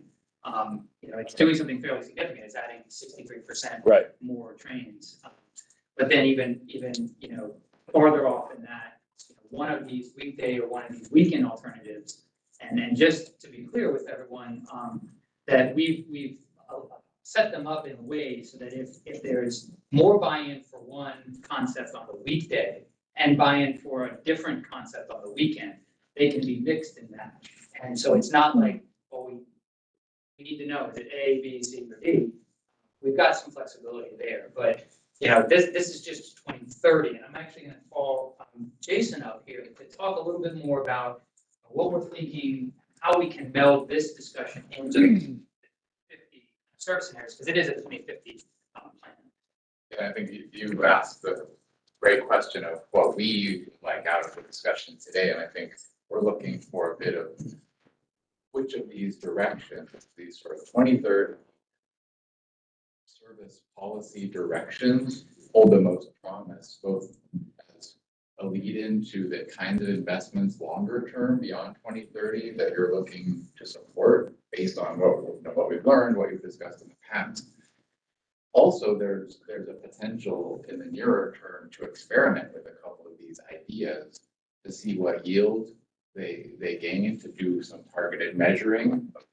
We got really doubling down on the express concept or on that fair discussion. What do we get by really targeting a broader audience of potential riders, whether it's by income or by type of activity that they're headed towards? We're really looking for, okay, what caught your attention today? We certainly have been taking notes around some new ideas, but our perspective now for this session is really to focus our analytical energy again back on 2050, longer term scenarios that we'll be building into this service plan. I know that Nick and Christine have already briefed you on sort of our overall concept. We've already looked at a broad range of types of service plans for that longer term future, and we've narrowed those into these 4 that you're seeing this glimpse to the right, which do explore different types of service. For example, at the high end, a regional rail type of service, which provides much higher frequency, all day type of service on a given weekday, against something like the number 3 there, which is really looking at expanding the geographic scope of VRE service. Those are 2 very different kinds of longer term investments. You know, what holds the most promise for you all looking at the longer term future, and what can we learn in this 2030 discussion? So that's where we would leave it, I think, for a little further discussion, and then coming back to you all, where should our focus be? Some of the analytical questions. And one other thing to add to that is that we'll be a lot better positioned to achieve one of the more, I guess, service intense alternative, like for example, 4 or 3, if we have really clear direction on where we want to go as a group, as an organization by 2030. I mean, if you stay at 2023 levels of service, it becomes much harder to implement some of these more aspirational things. But by 2050, and 2050 will be here before anyone knows, right? It's less than Oh, 30 wow. years. So. That's easy for you to say.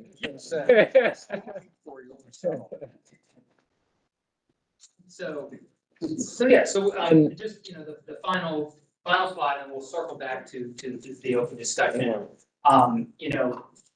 Our down payment, or meaning VRE's down payment in transforming around Virginia, it really creates that imperative, that important opportunity, an obligation to invest in the most impactful service that we can.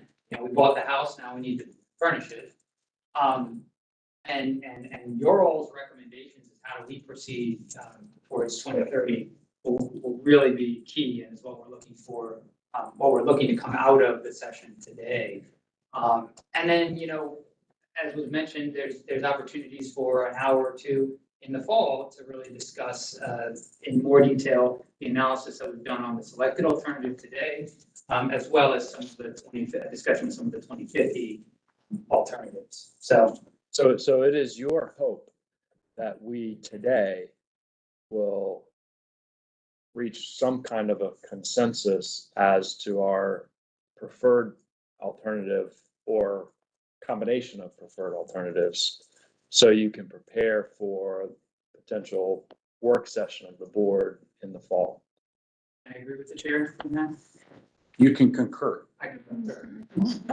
But I'll make one point, is that what's really critical, of course, is, and it's already been mentioned, there's a whole financial analysis, there's a whole funding analysis and stuff like that.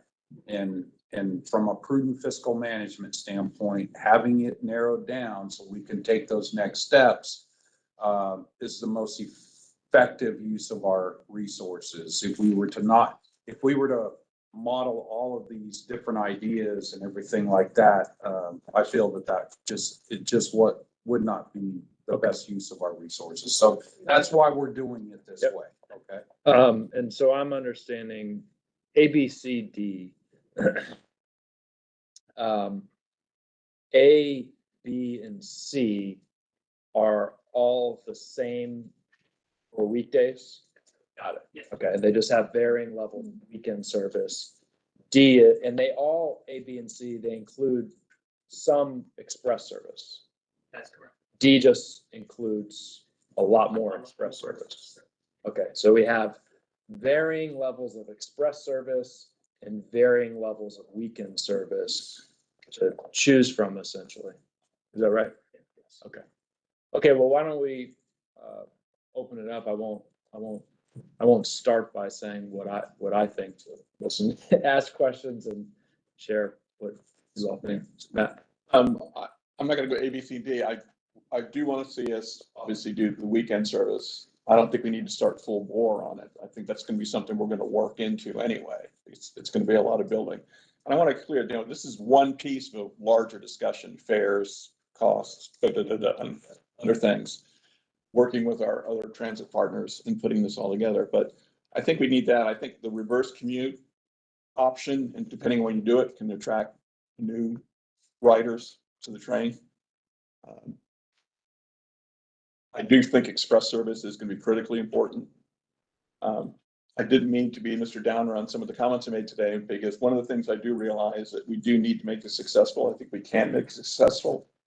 As much as we talk about 95, as much as we talk about the hot lanes, in our neck of the woods, the improvements we're making on 95 are good for another 5 or 10 years, and then we'll be right back where we are. And by 2030, Line 95 is going to be a parking lot again, especially with the level of growth going on in the separate jurisdictions. So I think this is a critical component for us to move forward on. But to Rich's last point, I've never, ever in my career, and as conservative as I can be, made decisions on taxes are too high or taxes are too low. It's an issue of what level of service do you want? What is it going to cost? And then you go to the public and say, if you want this, and we better deliver, because 9 times out of 10, we say we're going to do something and we stumble. And we've done it here in the past, not saying now, and my career on this board. I think it's critically important with whatever we come up with. We can, one, it's doable, and we can show that here's how it's going to be done. Here's how it's going to be funded, to include you're going to have to pay more. Fredericksburg might have to pay more, but at least then I have something to go to my constituency and say, if you want this level of service, I think it's critically important that we have it. This is what we're willing to have to do. And I find that most people, as long as they can see, all right, I'm willing to pay this if I'm going to get this, and we just better make sure they get it. But Return on investment. the return on investment, and it's going to be a long term. It's not going to be this year, next year. We're talking number of years out, and that's making quite a commitment.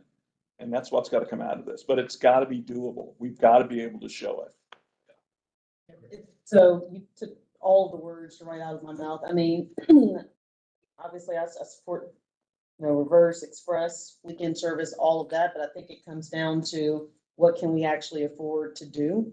Maybe we can afford to do all the alternatives and we just need to pick one, but I think it comes down to what our funding resources will actually be. So, all of these are aspirational, but they are all alternatives that we should be considering. But I mean, what Mr. Kelly just stated is exactly right. We have to be able to have some realistic discussions around how are we going to fund any or a number of those alternatives. And quite frankly, that's going to drive, that's going to, dictate which direction we go in. I mean, we may all want to do D, but can we actually afford to do D? We may all want to do C, but it really is going to come down to those funding resources. And those funding resources are going to come in some part from each of our jurisdictions. So we just had a discussion a couple of months ago about subsidies, and we did reach, an agreement with regards to that discussion, but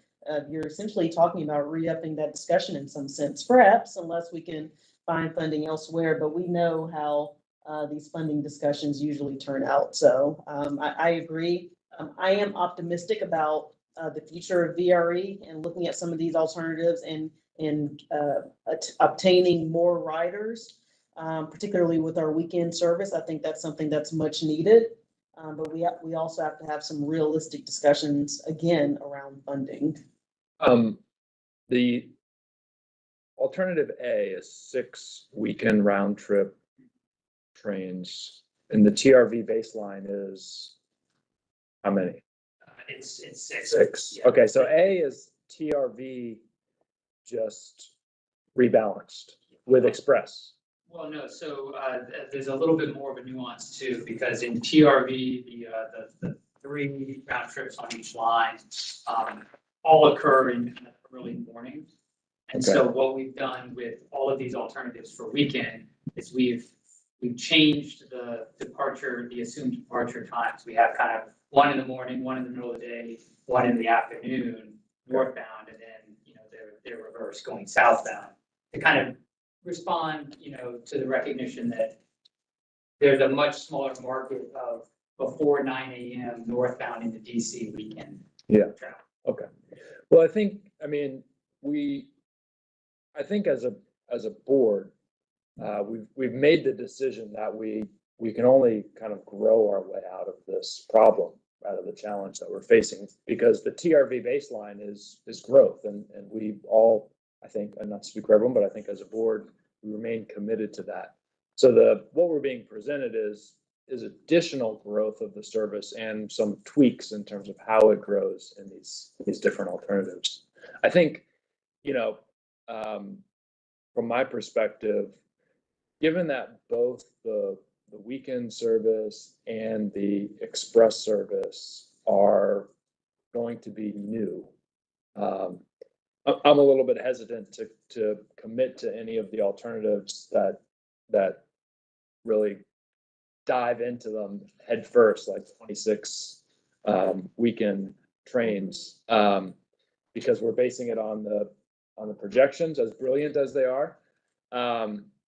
So I mean, my indication or my sense, and I think it would be consistent with what you all are saying, is that we do further exploration of either option A or option D that has a little bit of additional weekend service tweaked, or the additional express service, and layer onto that analysis some analysis of what the fare structure could do to that. But I think the idea that we would explore and then ultimately commit to running a full weekend schedule when we've never run weekend trains, I think it's a great thought exercise. I don't think it would be the responsible choice for us at this point, but that's just my view. I would like to see the impact of fares. I know in some cities they charge more for the express trains. Like, what would that look like if we did that? What would the cost slide? How would that change if we're reducing weekend fares for families? I would like to look at that before I would make a decision on which one. I have to jet out, but I do agree with you about honing in on A and D, particularly D, with the focus on express service. So just wanted to express that. You have to jet out or train out? Going to pedestrian walkout. Let's do so carefully. So, hearing Mr. Kelly's point about the ROI and delivering on service, I hear you in terms of not wanting to go all in on weekends, but we also know it's the frequency, it's the actual, is it, that tips people. So I was sort of leaning a little bit towards C and D as our explorations. C is the 13 weekend round trips, and just as a thought experiment, it's presenting a weekend service that's really attractive, that's pretty frequent, and not having to structure your family around, once an hour or whatever it might be when you've got NACS or, whatever else might impact. So I appreciate like completely, and I can go along with I think you were saying A or D are the two. Yeah, though I think, and I said two, but I think he's kind of hoping that we coalesce around one. Yeah. There's gonna be a lot of resources that go into exploring one So, or the other. and I'm fine with that. I mean, I think, I appreciate that. I just kind of wanted to throw out though, this idea that to really demonstrate its value, like offering a halfway service, which 6 might feel like, might not demonstrate the real willingness and eagerness of people to do it as a really robust version of weekend service might do. And so they're sort of like 6, 13, and 26. And so I went towards 13 as the valuable, the frequent, but not the all-in perspective, which I know muddies the waters a bit. Yeah, and I think those are really good points. And I think if I'm kind of understanding from a process perspective correctly, there are going to be multiple phases here. Some of us will be here to see them, and some of us might not. But we could, for example, say in 2030, working toward 2030, we're going to have this amount of weekend service, and our normal system plan 2050, which is traditionally been our more expansive, longer term, less constrained plan, would envision even more robust weekend service. Not to speak, I certainly can't speak for them, but I think if some of our funding partners heard that right now, given where we are with ridership, our plan is to run full weekend service, it might raise some questions. They're going to want to see some progress first. So that's on my mind a little bit too, just the optics of where we're going. And yet not to like lob this out in the mix, because I know we want to put off the budgeting conversation, but we've sort of, my understanding in my like 18 months so far is that our budget or our revenue or jurisdictional shares are based on a commuter model. As we get away from a commuter model, does our jurisdictional share percentage decision-making have do we rethink that a little bit, especially as we're reversing, especially as we're, the weekend rider might be a different kind of rider. So I know that's a whole nother can of worms, but, almost everybody in the room has acknowledged we're getting away from being a commuter service and just more of an inner city service. And therefore, does it make sense to base it on that commuter point? Yeah, the master agreement doesn't reflect the value that jurisdictions are increasingly getting from having this station located in their jurisdiction.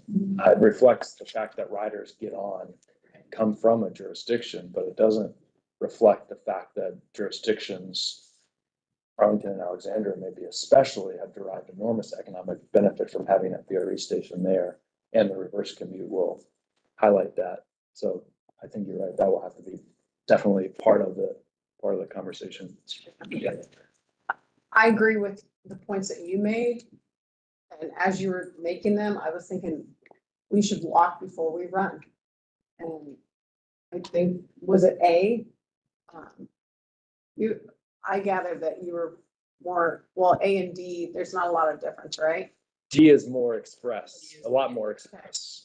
Okay. A has some express, yeah. Every new train that gets added beyond today would be an express train on the weekday. Okay. On the weekend, just to clarify, on the weekends, all trains would be,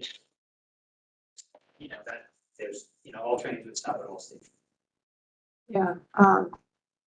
And your funding point too was spot on. Yeah, and I think, everything we're discussing here is transformative in terms of the system, right? The idea that we're going to have evening service and we're going to have weekend service is transformative. It's just a question of how much transformation do we want to study at this point. Kevin, go ahead, sorry. Can you clarify when you said that express service, you can have it with B? No, so for. D is the only express service? No, so on the weekday, A for the weekday service would have a few additional express trains. D for the weekday would have many more express trains. on the weekends, because really B and C are where you're changing the level of weekend service. All new trains added on the weekend would be local, would be all, stopping at all stations. Yeah. Because I'm leaning more, that takes me back to B, because of the potential relationship with our vision for aviation in that area. The VRE could be essential for potential commercial flights coming out of Manassas. B, So B is the weekend. That's what I was asking about Express. That's Express weekends or? No, just. You're looking for Express. I'm looking for Express Yeah. weekday and weekend, but mostly weekday. Okay, so they all have Express. D just has more Express. Okay. I'm gonna go to Dan. Did you have something? Okay, Matt. No, I just want to fill Ms. Bagley's comment. From a planning perspective, whatever plan we do, it's going to be, as you mentioned, Mr. Chairman, phased in. So a lot of it's going to depend on how it's phased in. So we can say, all right, for the first 5 years, we're just going to do 2 more Express. We're going to dip our toes in on the weekend service, and then we can do it later out. From a planning perspective, I would rather have a more robust plan looked at now and priced out that we can walk back from than start putting limits on it before we really have the information that we need. 2030 or 2050? Even 2030, that's still, I still look at that being kind of out there, because 2030, I would like to see that we do have additional express trains. We do have a good weekend service started up. I don't want to go to, obviously, to 26 by 2030, but from a planning perspective, I'd lean more towards have a more robust look at it and how we phase it in, how that looks. And then hopefully have the financial component as part of that. And then go, okay, that seems to be a little bit much. Then I'd rather walk back than start putting limits on it before we really have all the information we need. Okay. Just as a reminder that we are permitted to run the 6 round trips by 2026. So if there's a desire to ramp up weekend service to 13 after 26, you could start by crawling. Yeah. 6. I figured that's what we would do. I think the next 5 years, initial start on these programs, and then we'll see how they are, and then we would. Yeah, I think that's a good point. That's kind of the way that I'm thinking, actually.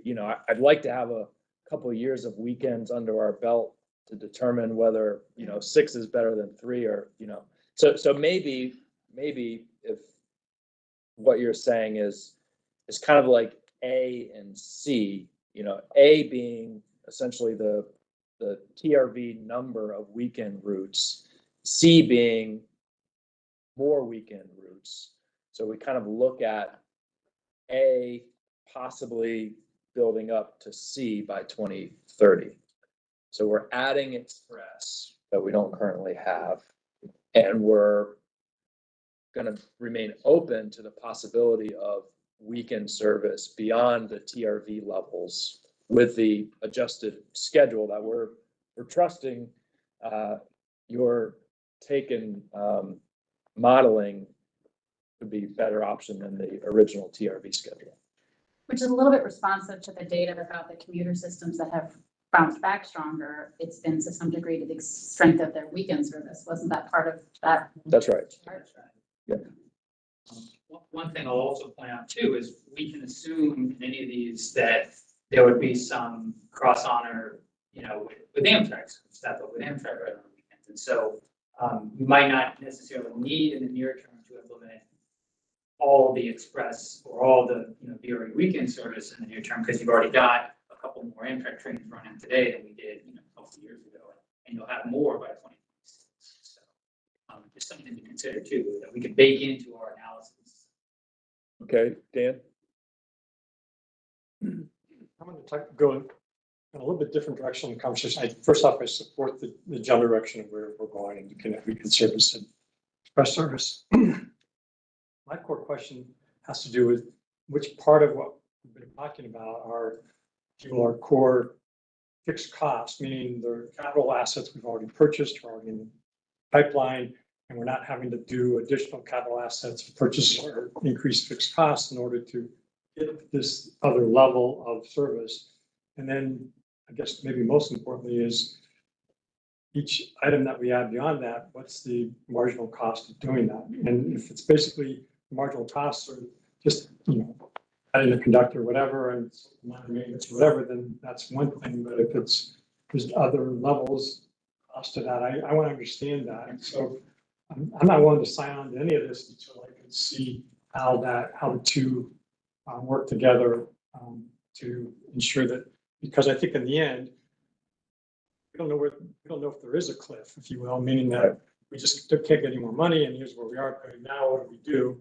And what services do we have to cut back on, or what do we now not be willing to go forward with? I want to understand where that line is more likely to be in terms of subsidy levels. I think the one diagram here was really helpful too, because I really didn't. That's the 2030 operating cost for projected ridership. I thought that was pretty interesting and one that I want to kind of keep my eye on, because that to me is a statement about, can we get jurisdictions to support our vision of what we think we need to be doing to where we want to go? Yeah, great points. And I think some of what you described is what can come back to us after we give this guidance today in the fall. In terms of the capital and the rolling stock, I mean, one of the great things about the weekend services, we have the marginal cost. Right now they're sitting, on Saturday and Sunday, they're sitting idle, right? So we have them, but obviously there are costs. Yeah. Okay, I want to go to Meg. So I think this has been really phenomenal conversation from all of us. I'll just say we were talking at our work session last week regarding potential downtown Stafford. And it's interesting because everybody on our board has a very different lens. Some people assimilate more with Northern Virginia when they do their weekend activities. And say, oh my gosh, we have nothing to do here in Stafford County. Somebody brought up the Mosaic project. I don't even know where it is. I know it's in Fairfax. Okay, so, it's really interesting to listen to everybody and what they have to say. After lunch, we were talking over here and Sarah said, oh my gosh, I love coming down to Fredericksburg. And I said, well, why? And she told me a couple different places that she'd been, and I'll never forget last year. And so I don't think you take the train because we don't have any weekend service yet, right? So that was great. So you people from Northern Virginia want to come south and don't have a way to do that, okay? And then people from the southern part of VRE service, the last thing people want to do on the weekend, unless they're taking their kids to sports tourism things, they do not want to get on the interstate. I'm telling you. Penny Gross last year after a VACO event texted me at 11 o'clock at night. And for those of you, all of you in this room know Penny's been on the Board of Supervisors in Fairfax County for how many years? 30 plus years. Yeah. 2 years. She said, Meg, she texted me at 11 p.m. I am so embarrassed that I have only seen Stafford County from the interstate all these years I've traveled up and down. She said, I had no idea because I took them on and did a little dog and pony show. Sorry, Matt, we didn't go into the city. It was all in Stafford. Understandable. Yeah. Anyway, she said, I had no idea you had all these beautiful things and many historic venues. So there's no doubt in my mind that I believe this weekend service is going to work, especially your idea about the sports. Put people on a train. Don't forget the wineries. Oh, and the wineries. We don't need breweries on the. Let's talk about that. Breweries on the tracks. Got themes here. So anyway, but I think my analogy here is when you go to work for a new employer and you're putting your retirement money and you're looking at the pie shape. Well, what do I want to do here? You don't put it all on the conservative side. You don't put it all on the aggressive side. You do something that's kind of balanced, right? So what's that balanced approach for VRE? And then how does that all tie in together with the financial models that we need to look at? So, I I believe that the weekend service is gonna really take off, but I'm not willing to jump into 26 trips yet. Meg, I don't, most of you aren't familiar with this, but something I've been working on now for almost 8 years is I set the tourism task force for Mount Vernon District because we have so many different venues. Obviously, Mount Vernon Estate. Sure. Gunston Hall, we have the new National Museum of the U.S. Army, Sports Center, I mean, a long, long list of these things. It's all called Potomac Banks. We're marketing it together, but it is part, Mount Vernon gets 1 million visitors a year, and almost every one of them comes by bus or car. And this obviously is you put a shuttle service together, you run it through a few of these venues. I mean, it's the same point you're just making, allowing people making that an easy trip, a comfortable trip. Bikes, we now just finished a trail that runs from Richmond Highway to the Mount Vernon Estate, and also goes all the way up to Alexandria. And we have all those pieces together, so you can come, ride a bike. So this is the opportunity, and most of the tourism, all the studies that I've seen done, like 80% of the tourism for places comes within a 50 or 100-mile area. So this parallels that exactly. It's just that we all live in our own little worlds and we only have our own little lens. And what Ralph brought up over here about the airport and their expansions, that's huge. So I just, you have to always, and that's what, last week when our board of supervisors was talking, it's like, you guys, everybody has a different lens sitting here. You're from Heartwood, you're from Griffiths Widewater, you're from Rock Hill, you're so close to Fauquier. And while you all in Northern Virginia don't have as much of that, you're all kind of part of the, I guess I'll say, the big melting pot. One thing I do want to bring up as it relates to the jurisdictional subsidies, and we are taking this back to the General Assembly again, and I know some of your jurisdictions have a similar issue, but I don't think to the magnitude that Stafford County does. And I will start with the statement that there is no doubt in my mind, everybody loves our veterans. Our veterans have done so much for our nation, and nobody takes anything against them in the exemption that they receive. But that exemption in Stafford County right now is costing us $17 million. And that is a little over 6 cents on our tax rate, okay? We had to raise taxes this year, 9 cents. 9 cents, the largest tax increase ever in Stafford history. We also have an issue, and you all in Northern Virginia are familiar with this, is the cost of compete. We get 25% of the cost of compete.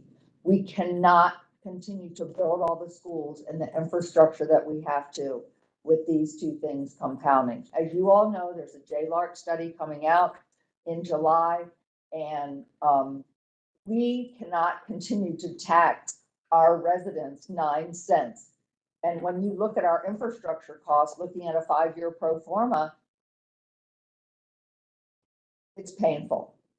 And it's nothing that the board of supervisors has done or not done. It's because we actually downzoned 2 years ago because we couldn't keep up with the housing. And we still have, 5,000 housing units on the docket. And I know you guys have, everybody has a lot. So anyway, I say that just saying, this is a great conversation and I'm excited about it. All right. So it sounds like and Nick and Rich, let us know if this will allow you to do what you need to do, but leading to possibly C over the, between now and 2030 is kind of what we would like to analyze in more detail. Now, let me ask one question. I raised one issue with that. With respect to the express service, it seems that adding a new route that's an express route, relatively easy thing to do. What would be a very hard thing to do is to take a route that's established as a local route and say later on, oh, this express thing is so great, we want to change it. And so D, gives you all those express routes right from the get-go. A and C don't. So one potential issue with the approach of A leading to C is that if we discover that the express routes are wildly successful. We've already created the new local routes, and it's gonna be very hard to tell someone who has a local route, so too bad, we're changing it to express and the train's no longer gonna stop. So we lose some of that flexibility to have more express routes by 2030. And what do you, is that a legitimate concern? And is there a way around that? That's a really good point, and I just, without getting into too much of the operation modeling that we did, when we looked at kind of the uniform headways in the peak, your 20-minute, your eventual 20-minute headways, whenever we slotted in an express train where we could, it does not run exactly equidistant between the one before it and the one after. Mm-hmm. And you do that because you're essentially trying to serve this, two different markets, with kind of in the same time period. So if you have a train go out at 5, but that train only stops at 1/3 of the stations, you're gonna need a train at 5:10 that serves more. Yeah. And so I think that's where we kind of get at that issue of, well, oh, this train was a local and now it's, express is so successful, we gotta make that an express. You can be creative about where you're having the new service to kind of, okay, we had one local, one express right next to each other, and you add that as a couplet, and then maybe 20 minutes later or 30 minutes later, you do the same thing. And, I could go on, this is kind of a personal interest area here, so go on forever on that, but just at a high level, that's kind of how we would structure. Let me add too, there's also an opportunity, and it may be more, I'll just say near term as well, is ridership trends within the week, right? Yeah. So there could be an opportunity where Monday and Friday look a little bit different than Right. Tuesday, Wednesday, Thursday, right? I mean, if there's, again, looking for that moving the needle, if you will, so. Okay, Mike. Quickly endorse what Nick was saying. Before I came to Virginia 6 years ago, I lived in Chicago and took the metro service in. Same rail cars. And almost every train during rush hour was express from some sort, every community we served. You had Naperville trains, it's a mega suburb, western suburbs, that would pretty much not stop after hitting one or two stops in Naperville area and go all the way into the city. Downers Grove was the next, that would hit 2 or 3 stops and go all the way in. LaGrange hit 2 or 3 stops and go all the way in. So but I agree with you, taking away, as long as you give people a time in that, at Brook or Leland, for instance, that in Meg's area to get on a train at roughly the same time. Mm-hmm. I think there's the possibility of doing both express and not taking something away. Okay, that's right. That makes sense. Of course, you also model this again, why not with CSX and all things. Yeah, sure. And Amtrak. Yeah, also the addition of the express trains can actually help with fluidity in some areas, because what happens is when you introduce more stops down the route, every time you stop a train, you introduce the potential for some additional unplanned dwell for whatever reason. And so, I can't speak for the host railroads, but I would think that, there is a benefit to keeping things moving. If we can slot those express trains in a logical place. Okay, so I think, and please anyone jump in with additional thoughts or questions or corrections. I think where we are is building to C and additional exploration of that A+C scenario with different fare structures, different fare levels, and different fare options. Funding sources. And the funding source financial piece. Yeah. And then when we revisit in fall, we'll be able to show you how that scenario that was selected today can meld into one of the 4 longer-term 2050 scenarios. That, again, with much less information than what we provide now, because it's a super feature, but still, how we can get to that. Super feature. I don't think we pinpointed Yeah. that. We Yeah. needed to do this first. Give us an idea of how long. I didn't know if there's a specific timeline that we're up against. Sooner rather than later, Yeah. obviously, so it wouldn't be late fall.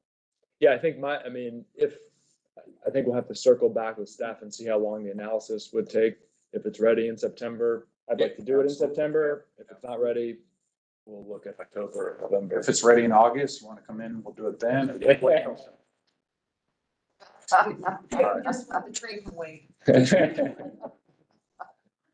Okay, we got that one.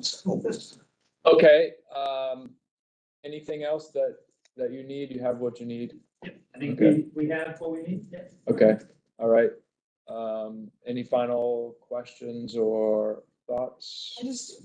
I just want to thank you for pushing us to do this and pushing us to do the survey in advance. And I want to thank everyone, all the consultants and Matt, What, Nick? Nick, your leadership in it and to the gal over Dahlia. Okay, so I was chatting with her. I was impressed with her in the beginning and then we were in the ladies' room together and I found out she went to school at MIT and I'm like, we're in good hands. So anyway, thank you all, because I thought that this was what we were doing. Yeah, thank you. I want to echo that. I've been very impressed with the whole way it's been presented, page 10, and the thoroughness of it. So I think we've been served very well. So thank you. Great. Rich, I was gonna thank the whole team, but it's already been done. Yeah, thank you all as well for giving up so much of your time. And Rich has a couple of housekeeping items. So just a couple of things, we would have officially transitioned after lunch into cookie time. So as we break here, it can be cookie time. Get yourself a little jolt. It took you an hour ago. Okay. There's also some leftovers in there. We put plates with plastic wraps and aluminum foil. If anybody wants to build plates, take it all. And then next thing, next topic, in terms of a survey. Hold on, folks. Hold on. One more announcement. Just because we love surveys, we'll likely send you a survey, a very short question survey. We do want to get feedback on this session and obviously, and not to have you go back through and repeat your comments and stuff like that, but we just want to have some sense of if this was beneficial, if not. And then, of course, just capture a couple other things in survey, very short. And then finally, happy Father's Day this week. Oh, yeah. Thank you. And then remind everybody about this. Open house. Oh, yeah. Okay, we'll do it. Yep. Open house. If you wanna go. Absolutely. June 28th. Thank you, everyone. Thank you. Are we doing the quarters?